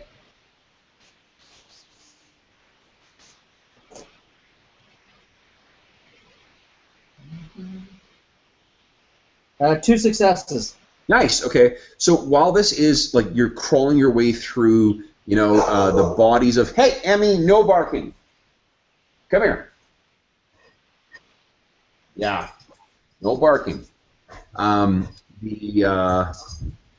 do you call it? It's funny. This is a non sequitur, sorry, but I was watching older stuff from like a year ago. In particular, the Iron Kingdom session. I can't believe I guess I didn't realize what a difference she's made in terms of her barking since then. In those videos, she's like, I can't get her to shut up. She just keeps barking and barking and barking and barking, and now she barks once and then she's good. So, Yeah, I remember some of the from when you first got her. Yeah, so good for her. Hey, you good girl. Okay, so Brent, despite like crawling through, decades-old bodies of clone troopers, it doesn't unnerve you whatsoever. And what I'll say is that using that your sensing of life and sort of like trial and error, you're able to sort of make your way to where Pash is. And Vendry, you're just sort of hanging out outside. It takes Pash probably about maybe 20 minutes or so to get there. And in that time, Vendry, can you make a perception check for me, please, against 2 purples? Okay. Okay, so then you finally sort of Pash as Dash and Pash. Are you guys like calling out to each other as you're making your way along? Yeah, I mean, for his part, Pash is trying to get the other 2 to where he is. So he's basically playing a really echoey game of Marco Polo. Nice. Nice. To advantage. To advantage. Okay. You're sort of listening to this, sort of equivalent of Marco Polo as they're going along, and you sort of suddenly notice after about 15 minutes or so, the sounds of the forest are back. You hear sounds of birds calling and the sort of chittering of far off animals. Seems almost. I'm going to go and grab some like a branch with a bunch of leaves on it and start hiding the speeder bikes. Okay. Yeah.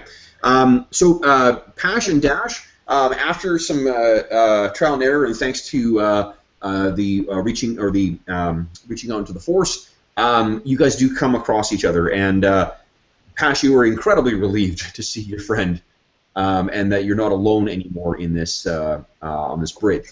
What are you guys doing? Hey, Kev, Yeah. I sort of forgot about when I'm crawling through this place and we're going by all these bodies. Do they have any giant like gaping blaster wounds, or are they like holes in them, or they just look like they've all died from an impact? Which I was just gonna assume outright, but just So the ones that are actually the ones inside here, yes, there doesn't seem to be any, oh,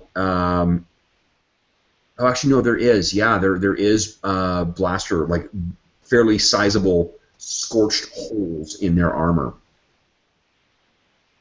And when you think of it, you sort of like look up, and some of the walls, not on all the places, and it's difficult to tell because of the age of this and whatever, but there are scorch marks from where blasters have hit, or blaster bolts have hit the walls as well.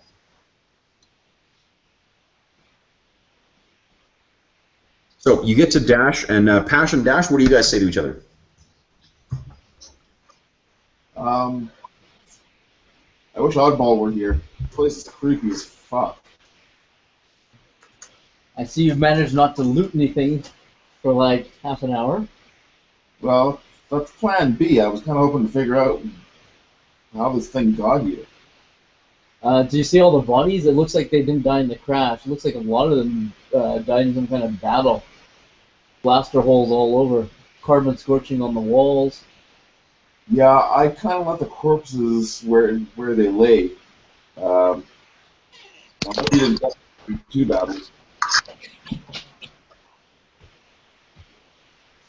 Not that much. Any luck getting the computers working? Well, I tried once, and what I thought was the distress signal, and it kind of indicated exactly what you just said.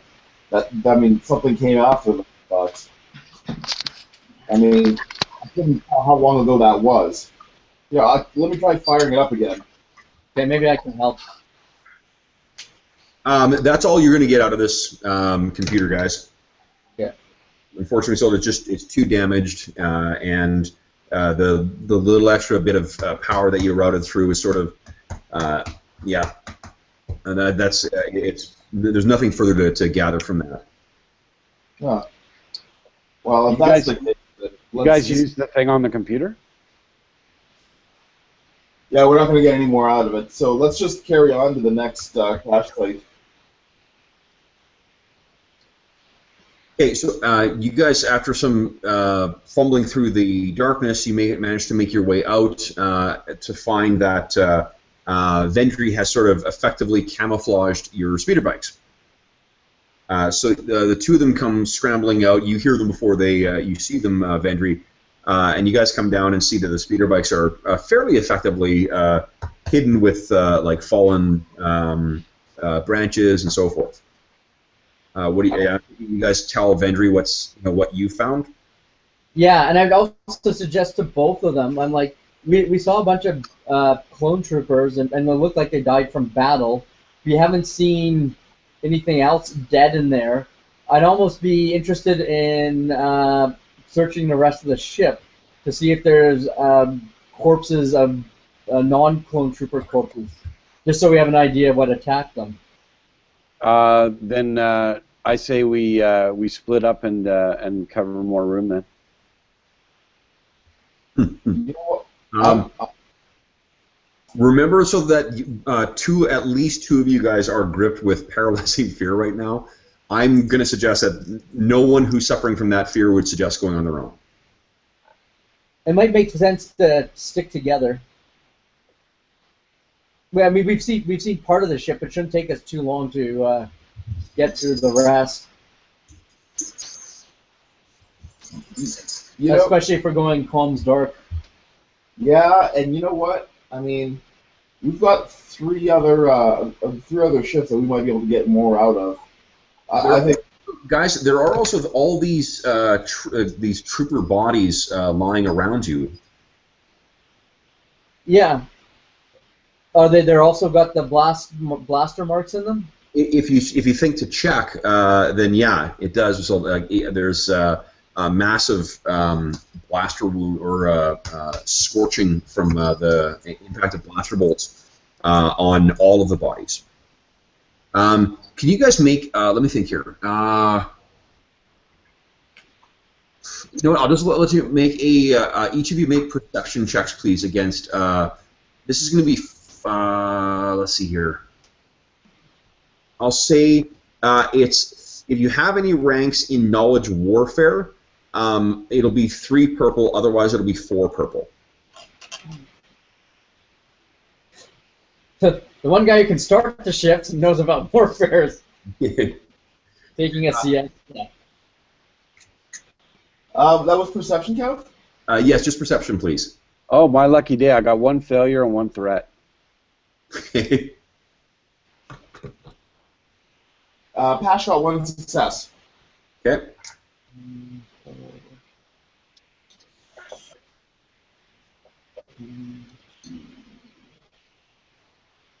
Three successes, 3 threat. Okay. So Vendry, your threat is basically you're seeing the other guys sort of like examine these bodies, and you finally decide like, all right, well, why not? And you sort of turn one to the side, and as you do, out from inside this massive insect kind of like skitters up and onto your arm, and you're like, go, and throw the thing off, and you suffer 1 point of strain. Okay. Dash. So what did you roll? It was 3 successes and 3 threat. 3 threat. Okay. And Pash, you were free and clear, just successes? Yeah, 1 success only. 1 success only. Okay. So you roll this. You roll one of them over, and you look, and not only do you tell that this is blaster bolts. This is also it's a heavy blaster. Like it's the impact of something that's like a support style weapon, not just a blaster pistol or a blaster rifle. So something pretty, something packing some serious, blaster heat took these things out. And Dash, you likewise notice this, but with 3 successes, you can actually. There's 1 point where there is like effectively like a shot here, and a shot on the bottom. That's almost tracked across, which makes you think that it was a repeating heavy blaster of some kind. So you look down, and it's like because it's been like arced across, it's almost as if it's fire that was traced across this trooper's body. And I'll share that with them. Oh yeah. Also, are these guys? Are they just like the gear there too, or someone disarm them, or like what's left? The gear that they would be carrying is left and has been left exposed to the elements for the last 20 years. Okay, so basically no one stole their stuff. No one looted the corpses. They weren't killed by murder hobos. Well, no, but like it's if you were trying to I'm just making a game joke. That's all. Blaster rifles or something like. I don't like their opponents if they were natives or something like that, and they're like, "Hey, no, there's what do you call it? Everything that they would have been equipped with is absolutely there." The other thing, Brent, is you sort of at that moment you notice that there's you don't realize it, but all the sounds of the forest, like I described to Vendry, all the sounds of the forest have all come back, and then suddenly there's a silence again. And that's when you suffer 3 points of strain because you kind of like, what the fuck? I'll point out that too. Did you guys notice that? Both of you guys noticed that as well. Do my binoculars have like ultra red or something that I can scan the brush for life signs? The trouble is that a lot of the you could try, yeah. It's daytime though, so. You get them up, and you're looking around, and it's tough. Like there's so many trees and whatever else that are in the way that even though it shows you, some heat, some small, heat signatures of like a bird or something that zips by or some kind of avian or flying mammal, you can't see anything fairly large, at least nothing like man-sized or bigger. Okay. So what are you guys doing?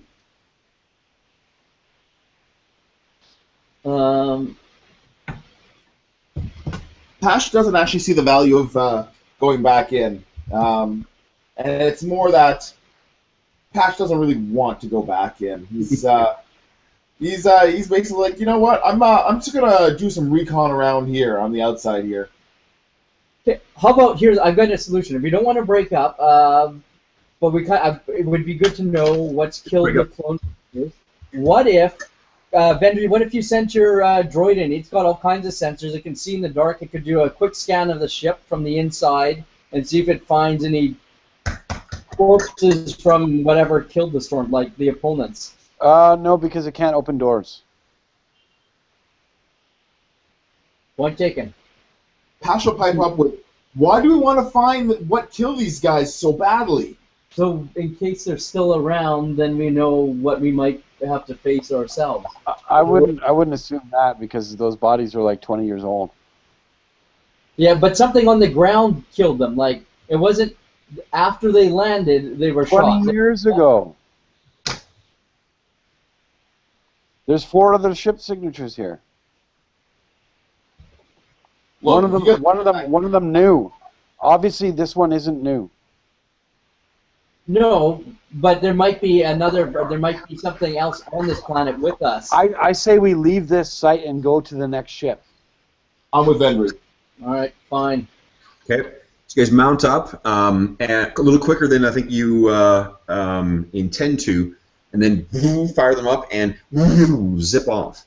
And what, as you guys leave, we see from the camera angle that looks down at the site, you hear kind of a skittering, kind of chittering sound of like chitin on chitin, and you see one big insectoid's leg step into camera, and then we cut to you guys traveling to the second destination. I got to take a piss again, sorry guys, and then I will be right back and we'll carry on. I'm gonna make some coffee. Oh yeah, let's take like a 2-minute break here, guys. Oh, sounds good. Water. I do that. Ouch. What we're doing is not really serious. We're outrunning. But we don't know when we're outrunning. As long as we keep outrunning. Because we're both remedicating the other day, but Right. I think it's a goal of keeping us in there. that one basically distinguish which one doesn't work from the ones that Gotcha.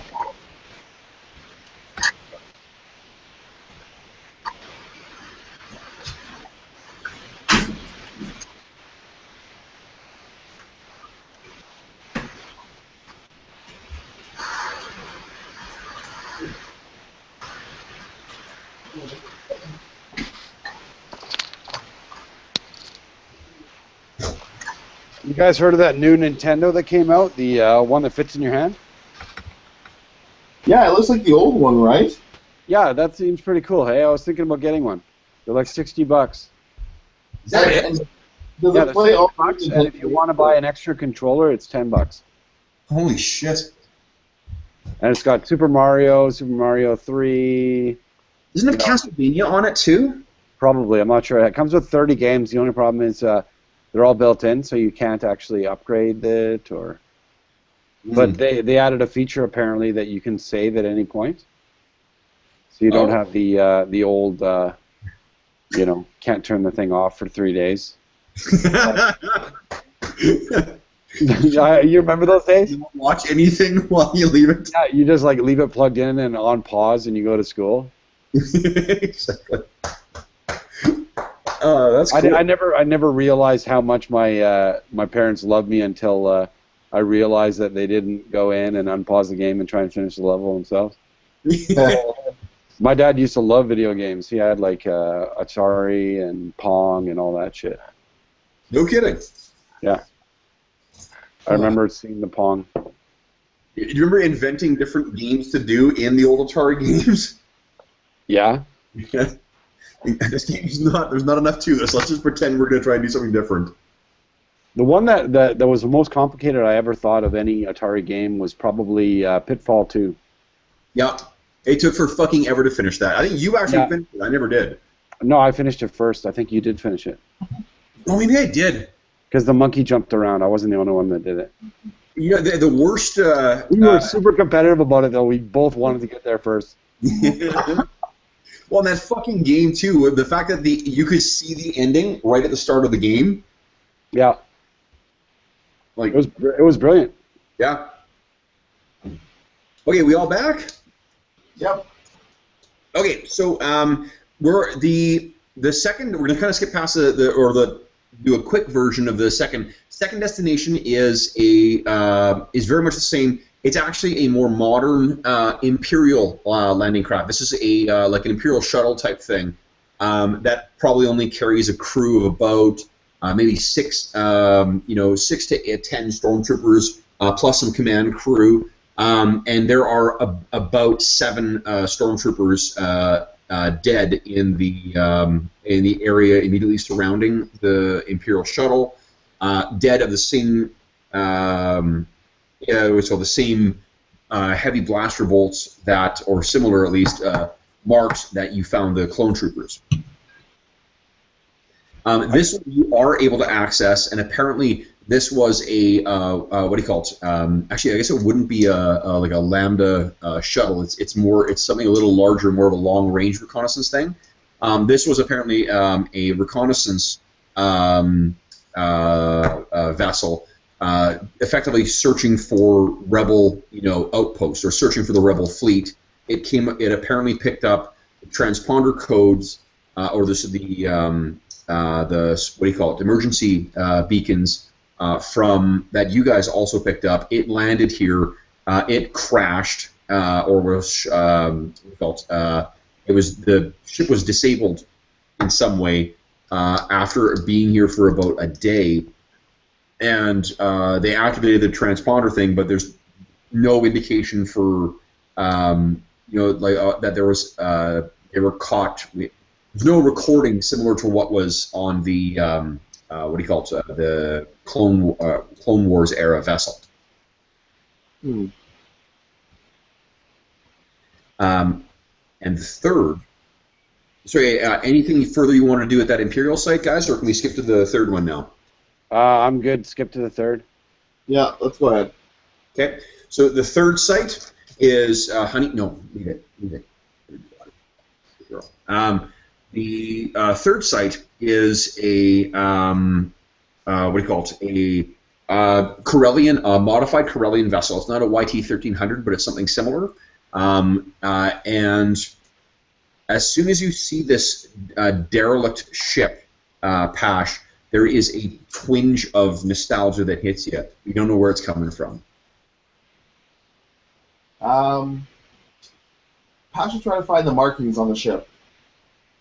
You try and find it, and there's well, actually, would Pash, is he the type of guy who would have painted? Because it doesn't seem like in Star Wars that you paint anything on the outside of your ships, right? So unless you would specifically be the type to do that, there's not a distinguishable thing.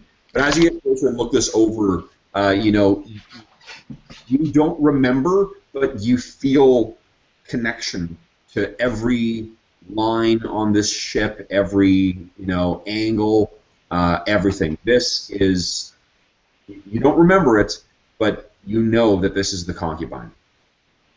Hmm. And she has seen better days. With an abundance of affection, Pash will actually go and see if he can start it up. Okay, so you know exactly. Unlike the other vessels, this one, the landing door is open as well. As you get in, you sort of take a quick cursory look at the engine room or the sort of the engine, and you see that it has been demolished. It's been blasted to bits with blaster fire.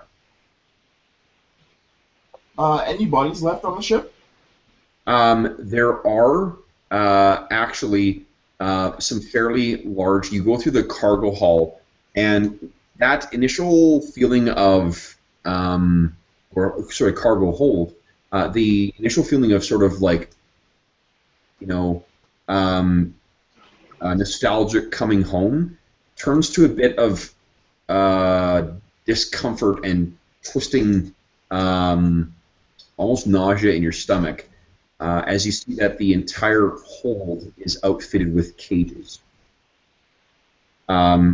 These cages are remarkably similar to the cages that you saw on the Crate Fang that Captain Trex used to capture slaves. Vendry and Dash, you guys both noticed this as well. Now, I don't think Pash has said that this is his vessel yet, but if you were to guess what this ship was, you'd think it's a slaver's vessel. Yeah, Dash is like, this is a fucking slave ship.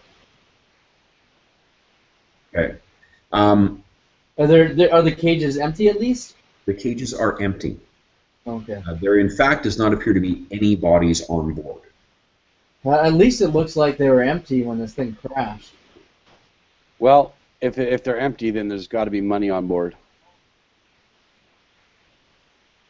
Okay. So, That's Dash, you know where your quarters would be. You don't remember it, but you know it'd be there. And you make your way there, and as you're looking around in there, what is the one meaningful thing you find there? In my old quarters? Yeah. It would be something that would not necessarily mean so much to you, like your ring or whatnot, that you would have to bring it with you, but it's something that still would have some meaning. There's a sock on the door. A thumb drive of porn. I'm so glad you said door instead of floor. Although, to be fair, the floor is littered with socks. Yeah. Look at this. This thing's become crusty with age. Yes. With age. They made Berber carpet different back then, I see. Wait. Oh. You know what? It would have been a collection of different model ships and speeders, just kind of like littering shelves around the room. I love it. That's awesome. Okay, so that's what you find, yeah. And you look, and you you don't remember, but your muscle memory is almost there of assembling every single one of these meticulously over hours. It would be cool if one of them was actually like the dream speeder that he always wanted, and it's the one he has now. Yeah, love it. So that's what you got now. That's awesome. Yeah. So what are you? What do you call it? The rest of you guys are like. Well, I guess Pash, how are you sort of? Like, how are you addressing this? Are you sort of? Dash and Vendry are seeing you go in here, and then rather than your usual smash and grab thing, you're sort of like enraptured by these small really worthless miniatures. Yeah, I'll turn to them and I'll be like, guys, I think this is my shit. Why don't you guys look around and see if there's anything else? But what do you mean your shit? Look, I built these. I know I built these.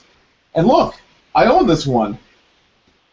He probably did this right when he was a kid, like back from when we knew each other on Corellia. Oh yeah, actually, you know what, Brent? I'll say that now that he's actually said it, you look and Jesus, like you actually recognize two of the miniatures, the models.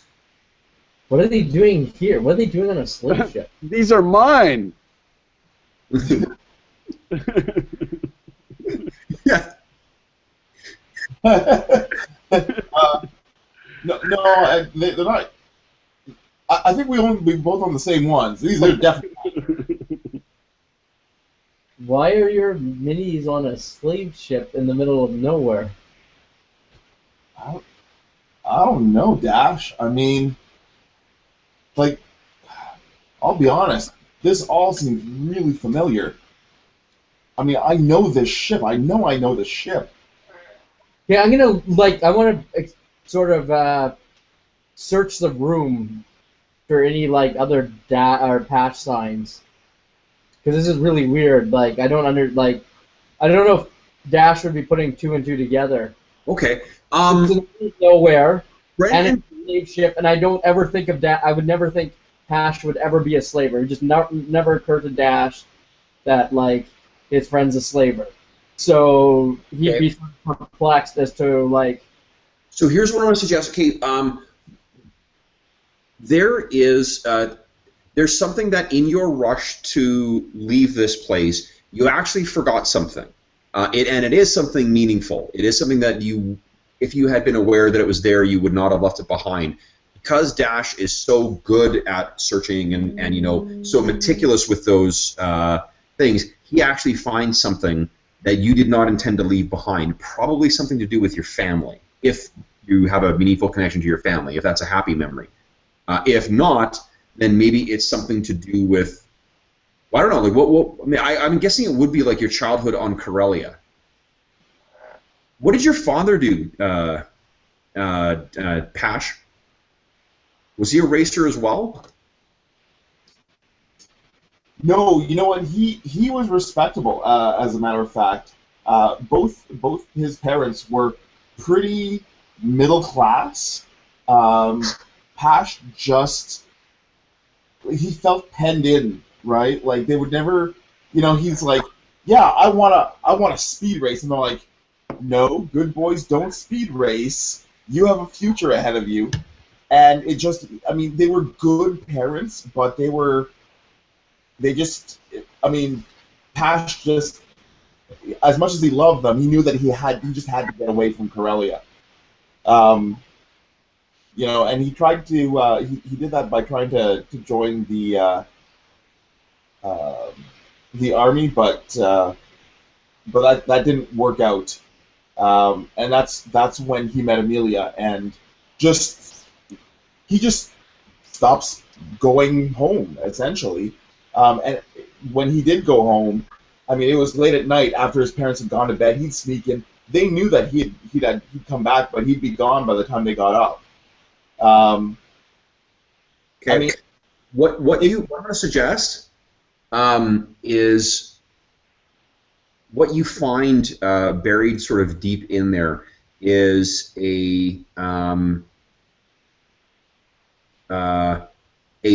carefully folded up banner, and what the Dash, you're probably a little, given your sort of reaction to this being on a slaver ship, you're a little like, God damn it, like disappointed to find this. But what it is a banner for a specific swoop race team, and you and Pash were at a race together on Corellia when this specific team was there, and this was the moment that Pash realized that this is what, I gotta go fast, and I gotta go fast all the goddamn time. You guys met this particular swoop racer, you both met him, and he signed it for both of you. And Pash always kept it as a memory of his friend who suddenly went missing one day and and disappeared. And he kept it because it's the thing that crystallized there, and it crystallized his interest in swoop racing and whatnot. And it seems like it was stuffed underneath a box somewhere and whatever, almost like it was something that he was, when he was aware of it, he never wanted to throw it away, but it wasn't something that he wanted as a reminder all the time. But you remember this like the day you said it, Brent. You said it like 8 when you went when you kind of felt like you started living in the streets. I think that's slightly older, but I think it was like 10 to 12. Okay. He was old, actually. I've got it written down, but the font I use is so fucking small. To fit it on the character sheet. 14. 14. Yeah. So this would have been something that you guys shared, I guess. Pash, you let Pash keep it because it clearly meant more to him because of racing and whatnot. But Pash always said, it's ours. It's ours. I'm keeping it safe, but it's ours. Is this a regular crew quarters, or this is like the captain's quarters? This is like a captain's quarters. What the fuck were you doing captaining a slave ship? Like, accusatory tone.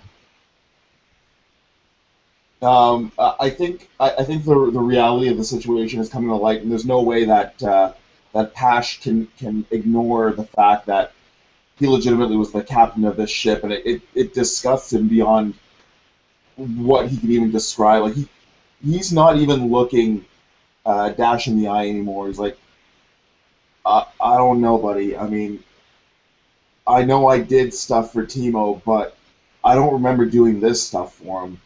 Vendry's just gonna say what you did in the past is in the past. Your future is going to define who you are. I'm gonna try and sense Pash. I don't care. Like it doesn't matter that it's obvious. Okay. Is he lying to me? Dave, what is the palpable emotion that Pash is feeling right now? Crashing waves of regret, but he doesn't understand why. Okay. So there's a mix probably of confusion and regret and shame, and it's only sort of at that moment that you realize that both of you guys, like your eyes are just fucking heavy with tears. Because you're having that special, like Davis or Pash is sort of feeling this in isolation, and you're just having this, like your own emotions as well as his washing over you, Dash. So you're probably both just, you know, it's a very difficult and powerful moment for both of you. Overwhelming, almost. Dash just turns away and says, I'm gonna check the cockpit to see if there's if we can get anything from the computers. Okay. You make your way to the cockpit. Pash, do you just let him go? Pash yells out after Dash, I didn't do this. I wouldn't have done this. Vendry, what are you doing? Vendry is just gonna follow Dash. Okay. So that leaves Pash. You're alone in that darkened room with your models, and you notice that Dash has left the pennant on the floor.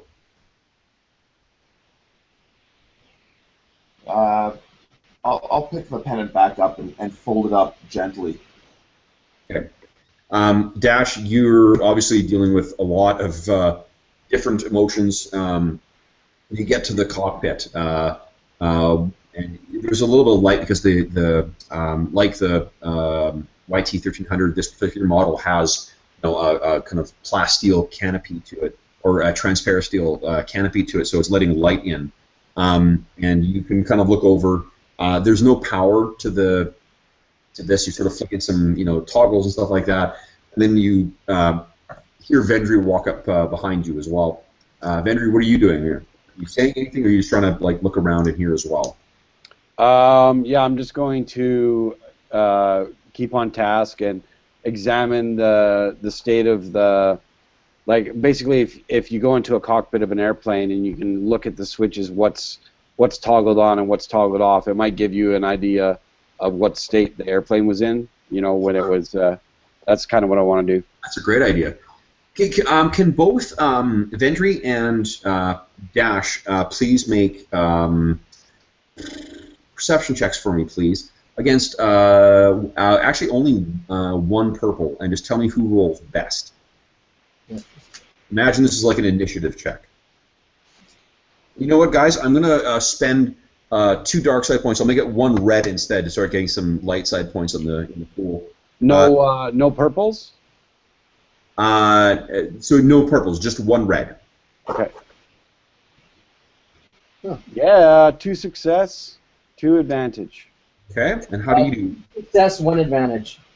Okay, so I guess Brett, you're just you're so occupied by what's going on, and just you're sort of looking and trying to get this thing moving, and really you're sort of just moving the same switch up and down a bunch of times, and then changing one thing and then moving again and moving it. You're sort of going through the motions of trying to get this to work, but you're not really paying attention to what you're doing. Vendry, you're sort of taking this thing in, and that's when you realize you hear a tank, tank, tank, tank. There's a sound of metal on the hull. I'm gonna listen closer to see if I recognize the sound. I'm just gonna be like, shh, be quiet.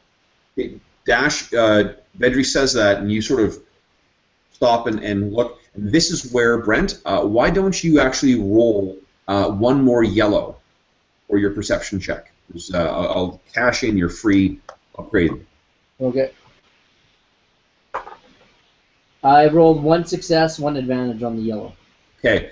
You guys can both hear this erratic kind of sound of metal hitting the hull. You remember it? It's similar to that sound that you heard when Oddball took all the thermal detonators off of the hull of the Crate Fang. Okay. I say droid on the hull and focus my senses, and then I'm gonna go. Let's get back to Pash. Okay, Pash, what have you done while they were sort of in the cockpit? You know what? Pash is desperately scouring the rest of the room to see if he can find any other, because he's come to the realization that this actually is his room, and if he's found this much stuff, he must have other shit here. I mean, it would seem odd that he would bring those personal items and nothing else.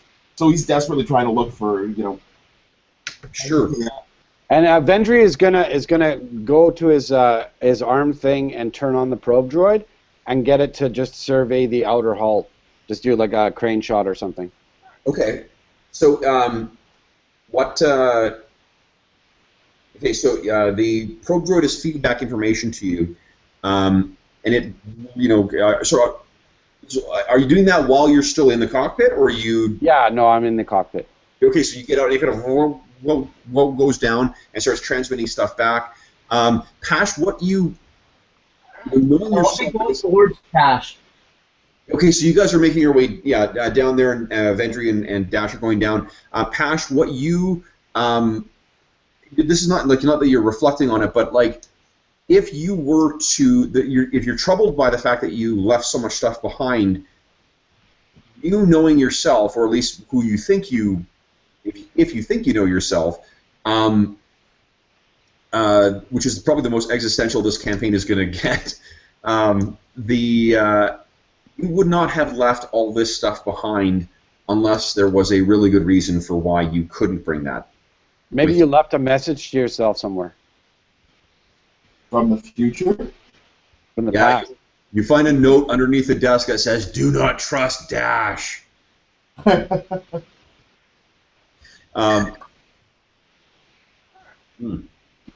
No, what? So you're sort of looking around, and we'll talk about afterwards what sort of stuff you find in here, because it's not. I want to give you an opportunity to think about what might actually, what you might have found in left behind in here, and then although my mind immediately flashes to like that episode of The Simpsons where Homer is filling out his insurance form.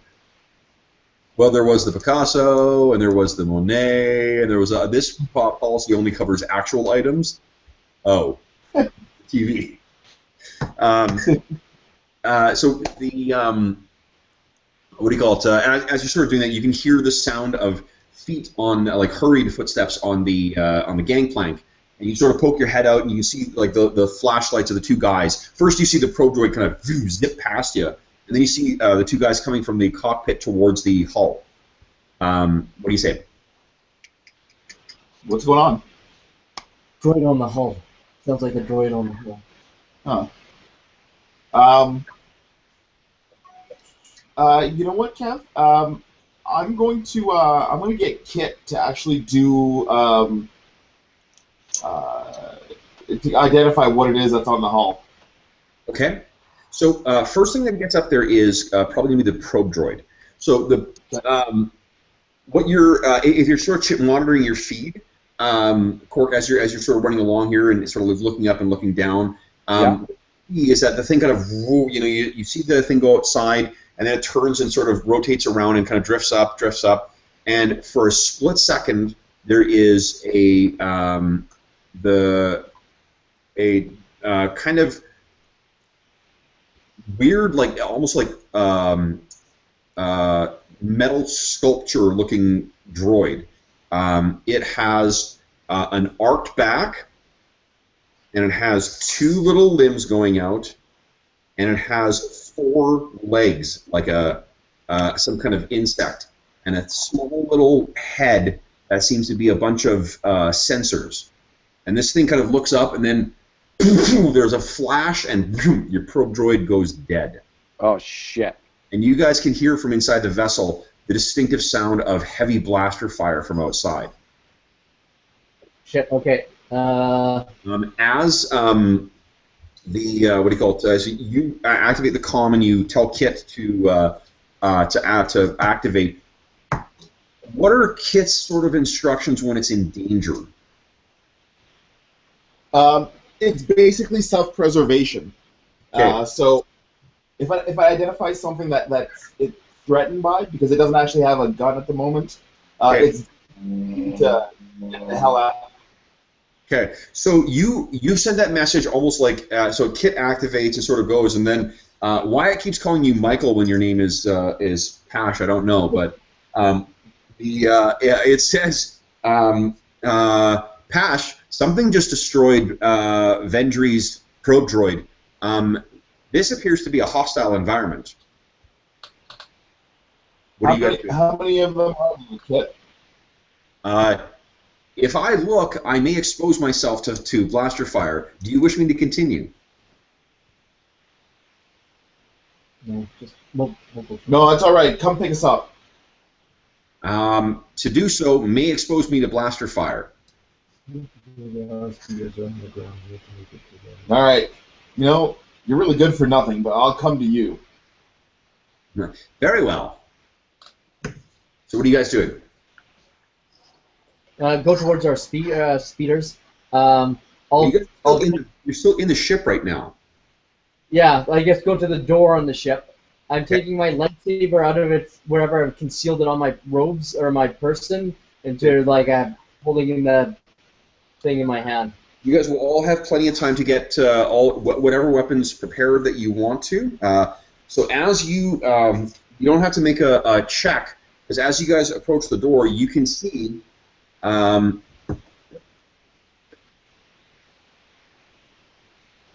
think that we're all Star Wars nerds enough know what I'm about to show you, but Yeah. I'm hoping you'll show me something different with less guns. No, but you can always like just ate those things for breakfast. Yeah, but those are movie Jedi, not fantasy flight Jedi. and this is what you see. Yeah, that's what I was kind of scared of. Is that a Pokemon? It is, yeah. If you capture it, it will fucking kill all your other Pokemons. So,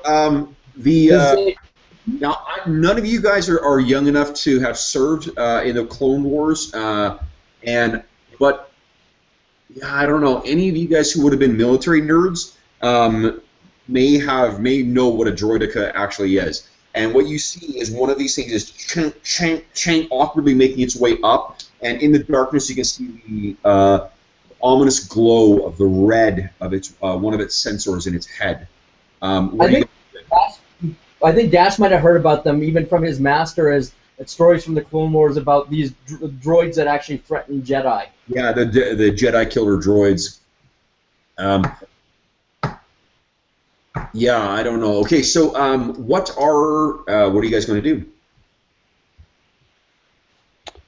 It's right in front of the door. Yeah, like we're in combat order now, and it's making its way up the the gangplank, or the way into the ship. So as you guys are running down towards it, you're like, oh, you see it, and I'll let you guys. So the 3 PCs will go before it goes. Okay. Does this corridor that leads to the gangway opening have any pipes that are possibly filled with a gas? If you spend a light side point, I'll say maybe. Okay, I want to shoot a hole in it so that the compartment floods with steam, so that it obscures vision. Okay, go ahead and make a what do you call it? Attack. Difficulty will be 2 purples. Okay, I get a yellow if I use ranged heavy. So Range heavy is your I think your blaster carbine. yeah, that's what I'm using. Yeah, go ahead. Okay.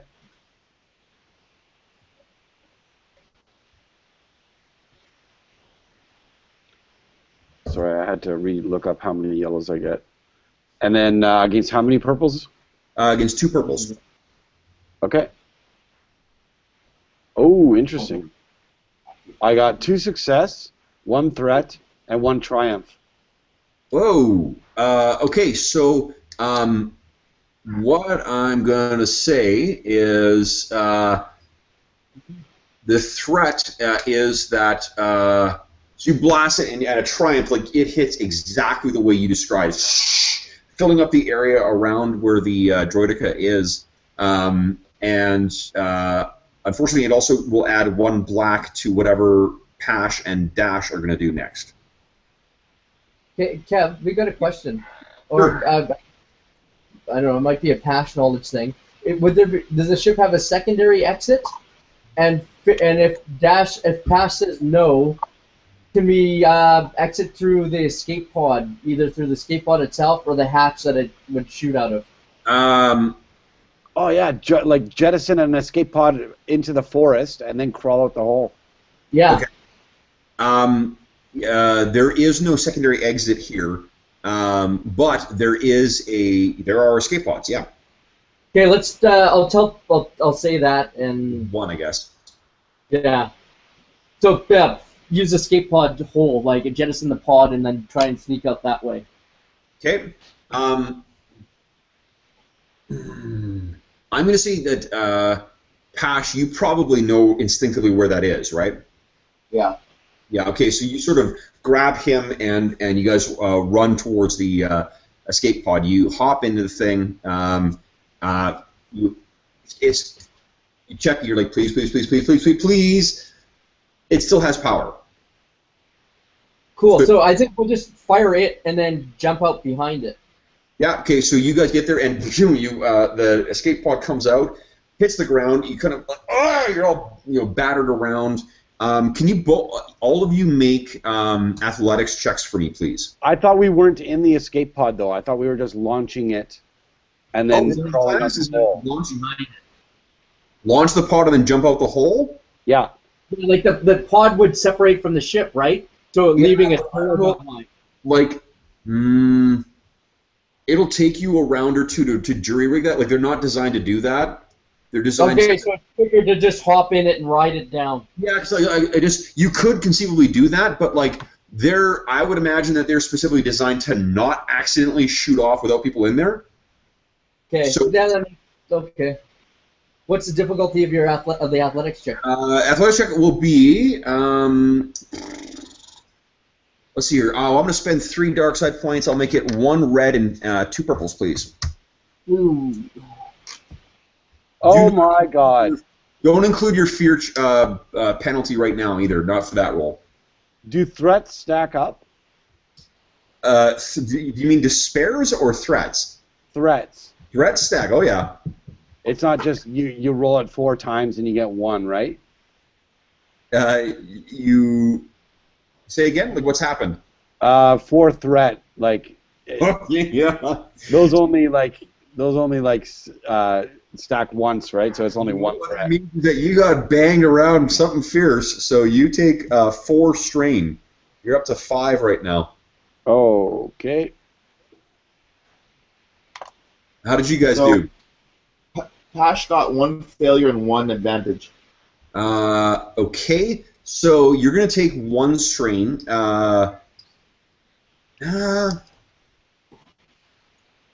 1 strain, but you're not like tangled up in anything. You're ready to get out of there. And how did Dash do? 1 threat. 1 threat. So you take 2 strain. You go for 5 as well. Okay, so this thing shoots out, and you guys you're trying to hold on as best you can, but you're rattled, banged around a little bit. But Pash, this may not be the first time you've had to do this type of thing. So you like muscle memory in a second, like boop, boop, boop, and the hatch blows out, and you're able to sort of crawl out into the forest, and you guys are near probably some other ruins, like those stony ruins that you landed the Argent Shadow at. What are you gonna do? You get to act as turn. Call Kit over to him. Say again. Pash will call Kit over to him. Okay. Kit. Where are we in relation to the rest of our speeder bikes? Say again. Where are we in relation to the rest of our speeder You're bikes? gonna have to go to the pod and try and figure that out yourself. Okay. You just had your bell rung something fierce. So Pash does that. New round. You three will act, and then the Droideka will act. How far away from the Droideka are we? I have to get out of the pod first? You have to get out of the pod and figure that out. Okay, I'm going to rush out of the pod and run around behind it. So Okay. You go straight out of the pod. You're still a little woozy as well too. Why don't you make a perception check for me, please, against 2 purples and one black. Brent, if you want to sort out where you are, you can go ahead and make the same roll. Okay. And then Pash, what are you doing? You sort of have a much better sense of. Well, actually, no, you have to make a perception check to figure out where you are, but Kit is coming towards you. 2 purples, 1 black? Yep. Yeah, Pash. I mean, in the meantime, while he's waiting for Kit to get there, he will try to get himself into a vantage position. Okay. I got a success and a threat. Okay. So I'm going to bank that threat for now. I'm not going to give you more strain. What do you call it? You look and you think that you're maybe about 100 yards actually away from where the ship is, and you seem like the reason you all got banged around so bad is because you ricocheted off a tree. Ouch. Yeah. So Brent, how did you do? 1 success to advantage. Oh, nice. Okay. So no, you've what do you think you want to use the advantage for? To plot a course using cover to my speeder, sort of like Sure. getting an idea of my surroundings to use to my advantage to take like cover as I run to the speeder. Great. I'll give you blue for the next check on that then. Yeah. Okay, and sorry, Pash, what are you doing this round? You said you were going to try and get. What does that mean? Like try and get advantage? Oh, no, trying to get to a vantage point. So climbing a tree so that he's both covered, but if anything kind of pops out of the bushes, he's able to take clear aim while under cover. Okay. You guys can hear the distinctive sound of. Well, we all know what the sound of a rolling Droideka sounds like. So that's what you hear coming in your direction. Crap. So we didn't fool it into going onto the ship. That may be. Well. Want to know an interesting little bit of philology, guys? What? You know what the plural of Droideka is? No. And I'll just switch all your audio. What? Droideka? Droideka. So, I did say it was the Droideka's turn. Yeah. So, top of the round, Dave. What I'm going to say for you that you've done is you've sort of scrambled on top of one of the ruins. That seems to be, from looking around, there's kind of a half crumbled kind of some kind of square-like structure where most of the ceiling or the ceiling, I guess, has collapsed. But there are still some stone, cross beams and stuff that still seem to be in place. And you scramble up to those to get a little bit of a better view. Okay, so the Droideka have gone now, and stop the round. Who wants to go? I guess I can do my bolt action. Okay, so why don't you make, Brent, for me a stealth check against a difficulty of, let's see here.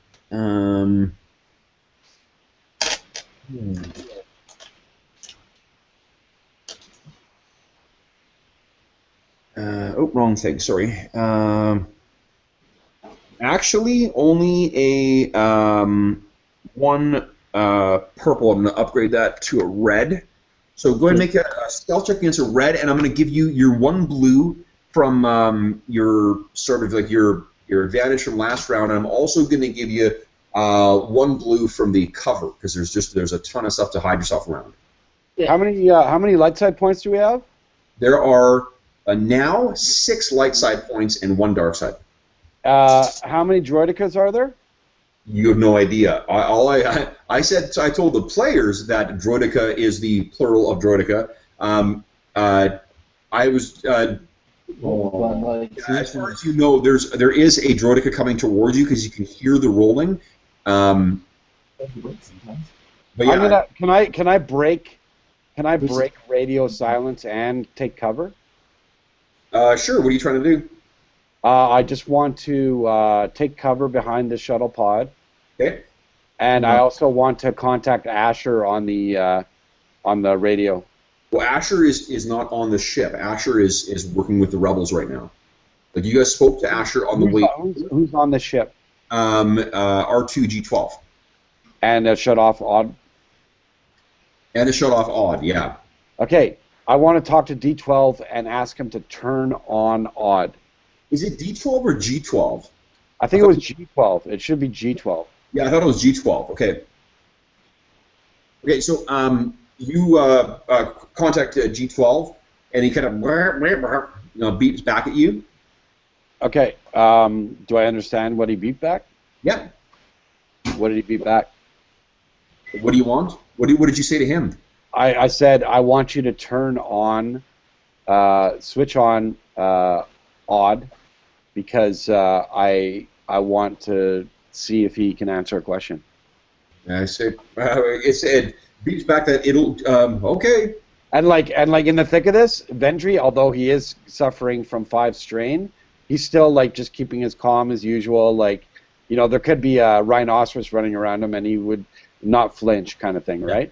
Yeah. And basically, like while these guys are scrambling and fighting the droidicas, I want to find out from Odd if in his historical databases he has a shutdown code for Republic era droidica. Interesting. Okay. Yeah, Corey, we're not fighting. We're both making a break for our speeders. Well, the speeder is making a break for Pash, and you're making your run for your speeder. But anyway, this is not. I don't think this is the way things might work out. So, Brent, how did your stealth go? 3 success, 4 advantage. Sweet. Okay. So what you hear, Brent, as you're running along, you can hear the rah, rah, rah, rah, rah, rah, rah of a rolling droidica, and it's sort of you duck in, behind a stump or a tree or something as it kind of one rolls by, and you're like, and you think exactly what you thought, like Jesus, that thing found us fast, and that's when you hear a second rolling. You sort of like get up and start making your way along, and the second one goes rolling towards where the guys are. The kit is going by, and it is unfortunately going to have to avoid getting shot. So, crap, these are quite accurate. All right. Yowza. All right. As you're sort of on top, and you can see, looking back in the direction of where the concubine is hitting Dave. There's flashes of blaster fire, and Kit says, Master, I'm coming under fire and suffering significant damage.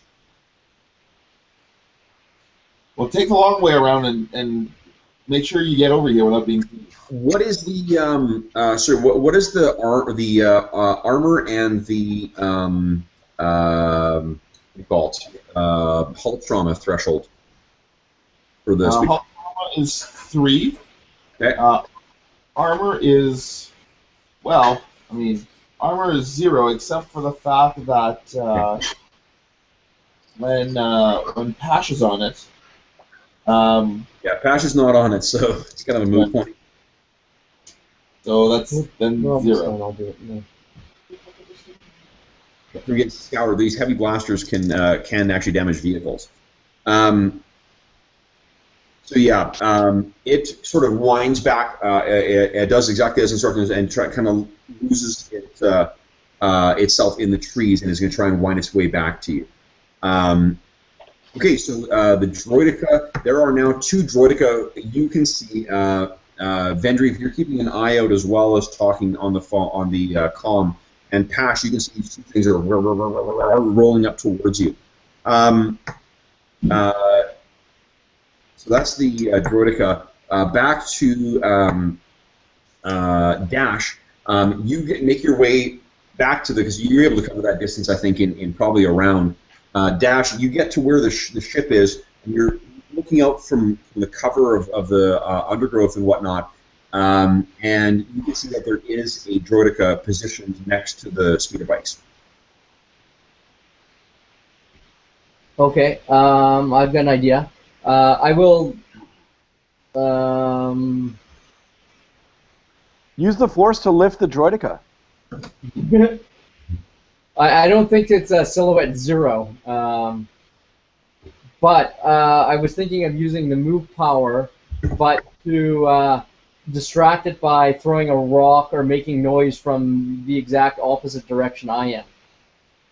Like grab a rock or something or a branch and smack the back of it with it, and then take it as a like attack from the bush coming from the other way. Okay. So why don't you make a? I have to be in short range. That's fine, Brent. So why don't you go ahead and make a stealth check against? Let me see here. It is. Actually, it's 1 red and 2 purples. Purples. Doesn't the Force run through every living thing? It does. Couldn't you amplify the Force It does. from a small creature in the tree line and Or- like amplify its life signs so that it shows up on the droid sensors as You an just enemy? lead into my favorite line in Star Wars. Luminous beings are we, not this crude matter. Yeah, fucking use the Force to like amplify the life signs of something in the bushes so that the Droideka rolls off there. Except, yeah, Dash doesn't know how. Yeah, he accidentally like pumps too much force into a squirrel and it explodes. Yeah. Crap. That's how I distracted a bunch of exploding squirrels. Yeah. Go ahead and make your stealth check for me, Brent. All right. How many light side points are available? There are 6. You didn't spend one on the last roll, did you? I did not. Okay, then there's 6 left. Okay. While you're rolling that, I gotta take a leak again. Sorry, guys. I've been drinking water all freaking day. I will spend 1. It's critical that I actually get this right. Okay, so 3 yellows, 2 blue, a bonus advantage. Nice. Yeah. I dig your CBC shirt, by the way. Oh, thanks. It's pretty dope. What was that? It's pretty dope. Thanks. Actually, it's an oldie. What's with these? Man, these blue dice keep coming up blank. I've been rolling shit tonight.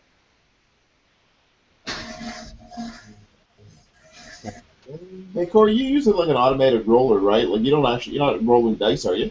No, automated roller. How'd you do, Brent? 1 success, 1 advantage. 1 success, 1 advantage. Okay, so what happens is you're able to. Sorry, 2 advantage because of the properties of my my armor. For self. Okay, so you what do you call it? You reach out with the Force, and there is a stone somewhere, or a twig, or whatever, or a small bit of wood. You lift up, and blank, it hits the back of this thing, and it sort of turns around, and then you hear it actually, audibly kind of,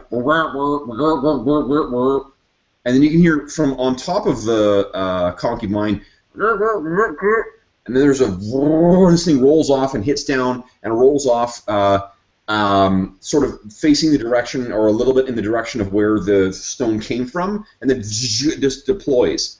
Can you make a knowledge warfare check for me, please, against, I'm going to say 4 purples, actually. No, I'll say 3 purples.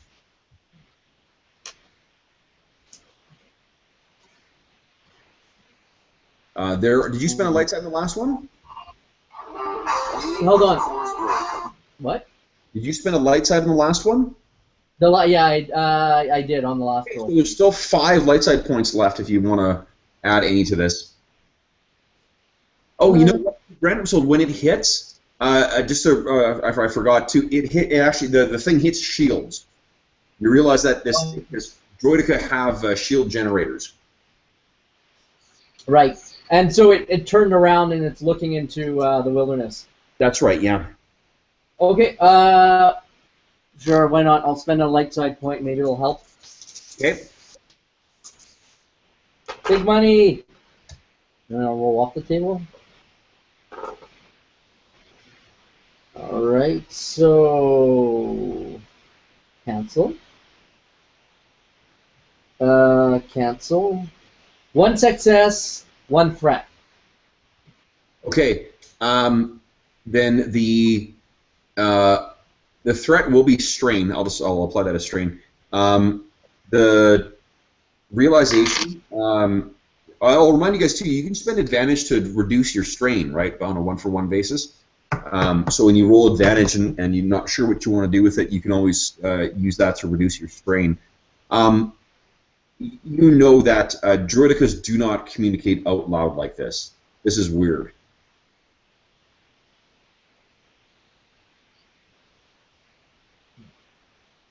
Is it far enough away that I could get to the speeder bike, or would it gun me down before I even... No, there's the one that's still standing at the speeder bike, and it effectively told the one that's on top of the, on top of the concubine, to, hey, check out in that direction. So that thing rolled down and moved a little bit in that direction, but it's still like medium, maybe long range from you. Oh, okay. Okay, so Pash and Vendry, what are you guys doing right now? So you see these 2 rolling towards you. Pash, what are you doing? Is Pash sufficiently covered that if he opened fire, even if it's just to distract the Droidekas, so that Vendry and Dash can more easily do what they're doing, would he be able to do that successfully without having them immediately target him? With the amount of cover that you've got right now, I would give effectively 2 defense to you. So it would be 2 blacks to any attacks against you. Okay. Yeah, you know what?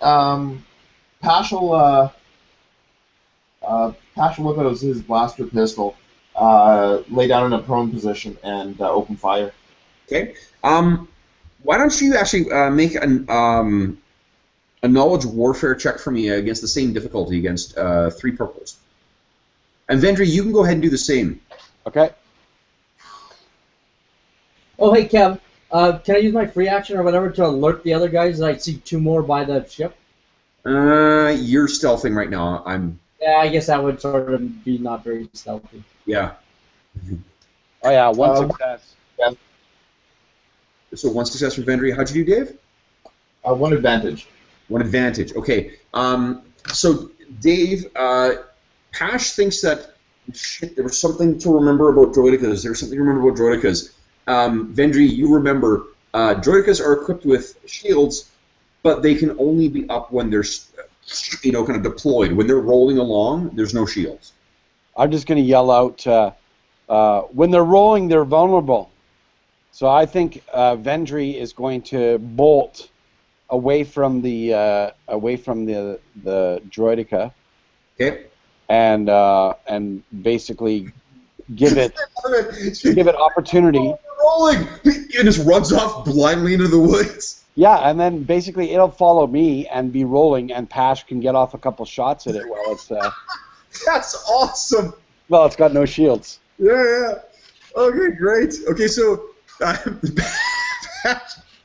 effectively, you're like fucking Kevin Bacon in Tremors. I got a goddamn plan. So you're racing off in one direction. Pash, you can see that both Droidicas are they're turning and rolling towards him now. And I've heard what Vendry said, right? Yep, absolutely. Yeah, then I will take the opportunity to open fire on them. Okay, I'm going to give you a free upgrade because they're really focused on him, and I'll say it is short range, I think. Yeah, I'll say it's about short range at this point. So it'll be 1 purple, and you get a free upgrade to your attack as well. So a blue? No, actually, one of your greens becomes a yellow. Ooh. It's very nice. It's very nice. And technically, this takes place before the events of the previous session, so technically we can't die. I like that logic. That is pretty fucking awesome. The session just got way more dangerous. It's only 1 purple, right, Kev? It's sorry, we have just one purple. Yeah. That's 3 success, 1 advantage, and 1 triumph. For your attack. So you add the successes to your attack. Okay, so that's a critical hit then, with the triumph, and another success. That's 4 successes. What's the damage to your weapon? 6. So 10 damage. This thing.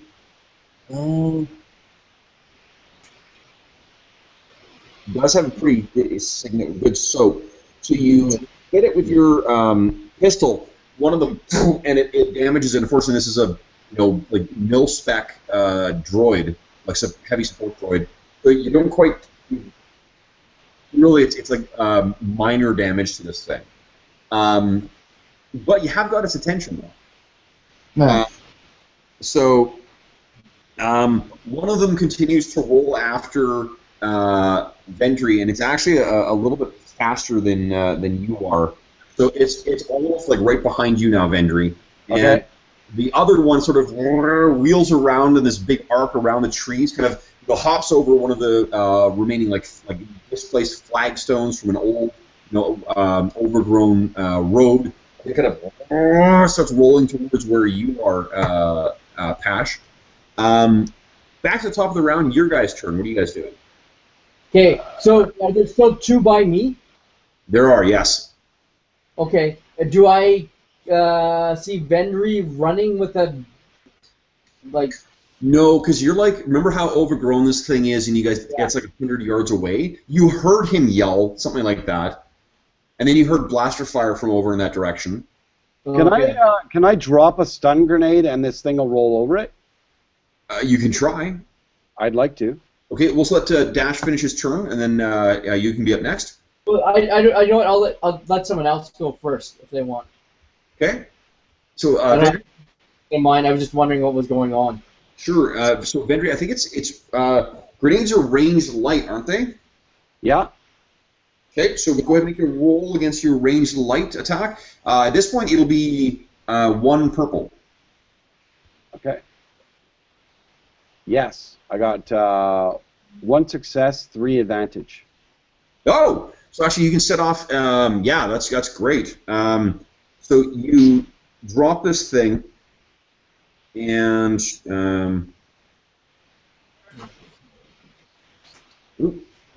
I think Jeff is watching us actually. After you tell. Oh, I just got a text from him saying YouTube comments.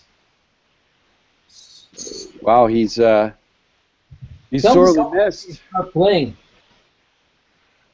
Yeah, it's let's see here.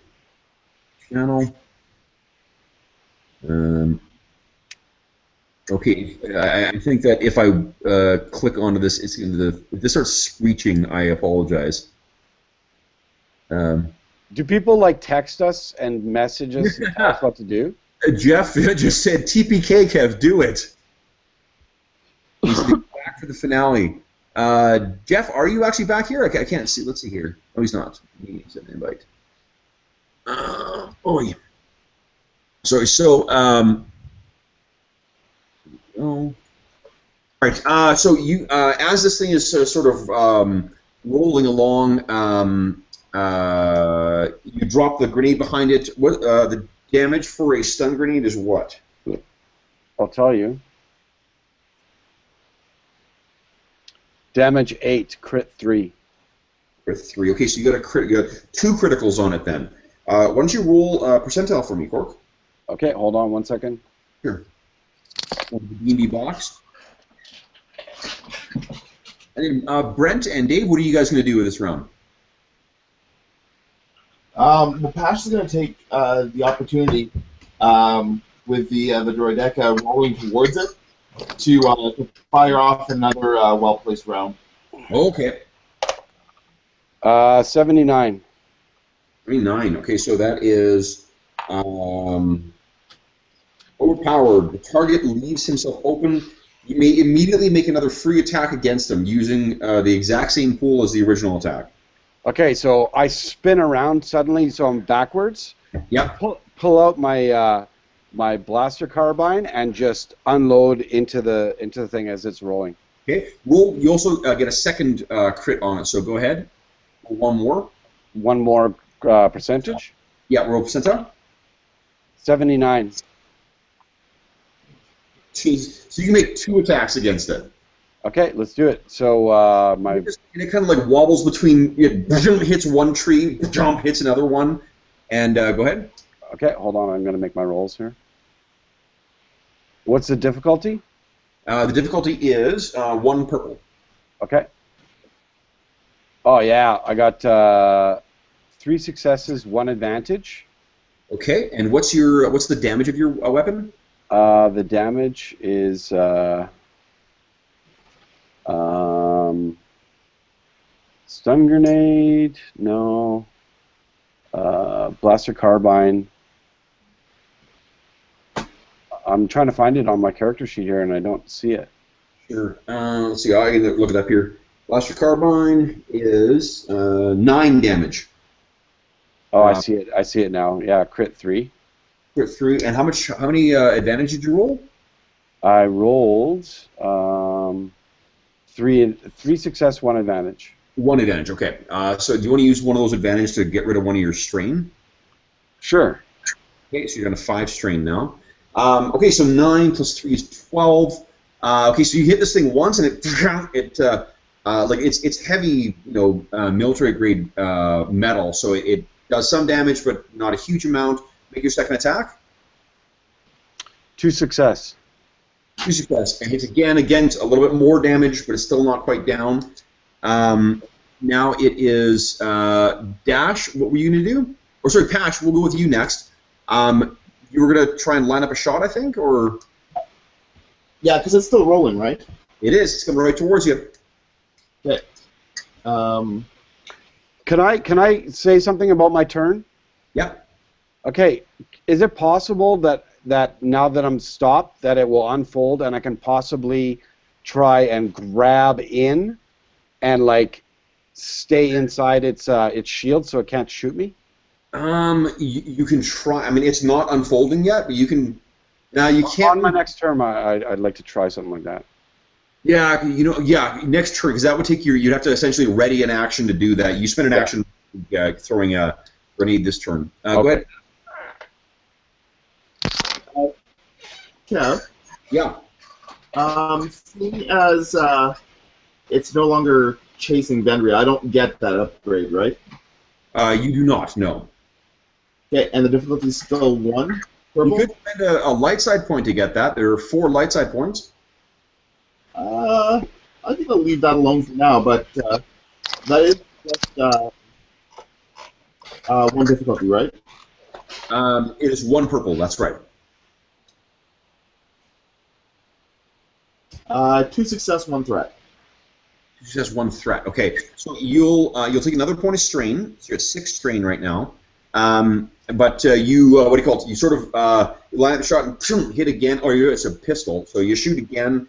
It hits it again. This time for 9. So this did even less damage than the last one. You do there is some cosmetic damage to it, but you're not sure you're really doing anything significant to this thing. You have maneuver as well. Do you want to try and stand up, or you're still trying to keep cover? Yeah, essentially. Cover. Okay. What's the ETA until Kid arrives? Maybe another 12 seconds or 18 seconds. Okay. Okay. Why don't you make a perception check for me? And let me know how you're doing. And then Dash, you tell me what you're doing with your round. Okay. I can hear the explosions going off from here. You can hear the blaster fire and then the explosion of the stun grenade. Yeah. Okay. Do the droids near me react or no? Yes. They're kind of they're they seem to be talking to each other. In binary, mind you, but they seem to be talking to each other. Okay. How close together are they? We'll get one is from where the speeder bikes are. One is engaged with the speeder bikes. One is at either medium or long range. Okay. The one by the speeder bikes, could I engage with it? Yeah, you can use them. You're at short range right now, so effectively it would be 1 maneuver to get in. Well, this might be a bad idea. But... Yeah. I will remind you that you did see that blue glow of its shield when you toss that thing against it. Yeah, I know. So it makes it hard to get in. Hey, Kev, what's the difficulty for the perception check? The difficulty for the perception check was 2 purples. Yeah, no, that's too late. Let's see if I can take hits sitting there like that. I'll try to make my way back to where I hear the explosions coming from. Okay. So just go ahead and make a stealth check for me then, Brent. You still get your 1 blue from the undergrowth. And the difficulty? So the difficulty is 1 red and 2 purples.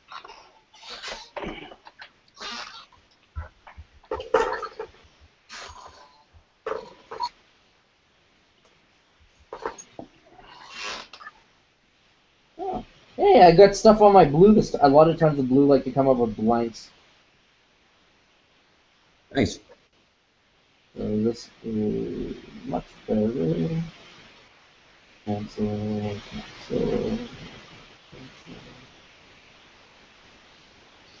So 3 successes, 2 advantage. Just 2 minutes. Nice. Okay. So yeah, you're easily able to start, making your way past these things, despite the zipping of droidicas, and you can hear there may actually be another one that is not quite engaged with you guys yet as well.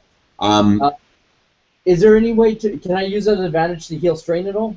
Yes, you can. Yeah, absolutely. How many successes or advantage? I had 2, so I think I had 6 strain, so down to 4 strain. Yeah, sounds good. Okay, so you're making your way back. And Dash, how did you do on that perception check? 2 success, 2 threat. 2 success, 2 threat. Okay, so the success. Actually, the threat, I'm going to add 1 blue to its next action. You realize as you're firing, you can hear something rolling up along the roof behind you. Oh. So on the droidica term, the one that is rolling now is at the base of, effectively, the base of the wall where you are, and it kind of all unfurls and looks up at you. It can't quite get an angle on to shoot you, and behind you, though, you can hear wah, wah, wah, wah, wah, and then this thing unfolds and is standing right over you. Got you dead to rights. The rest of you guys, Cork, the droideka that is chasing you, going to try something. There's 2. There's that.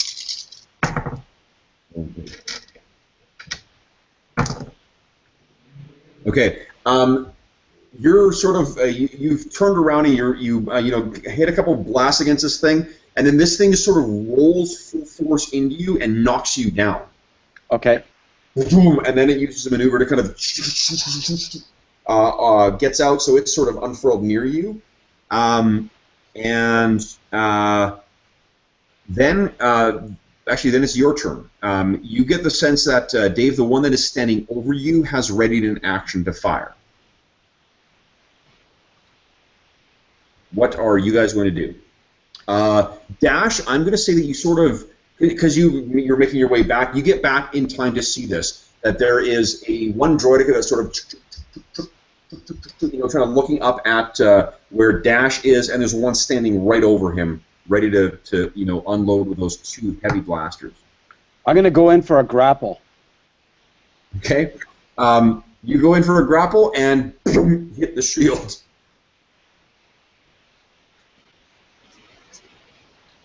Okay. What are you guys doing? Dash and what do you call it? Dash and Pash? Pash will just look up at the droideka and say, What do you want? Dash, you're looking sort of as angry as you have been with your childhood friend. You see like the very real prospect of him just dying now, and I'm guessing that makes you feel whatever other stuff you just learned about him. You may be forgetting, so they're willing to forgive all of that now just to save his life. The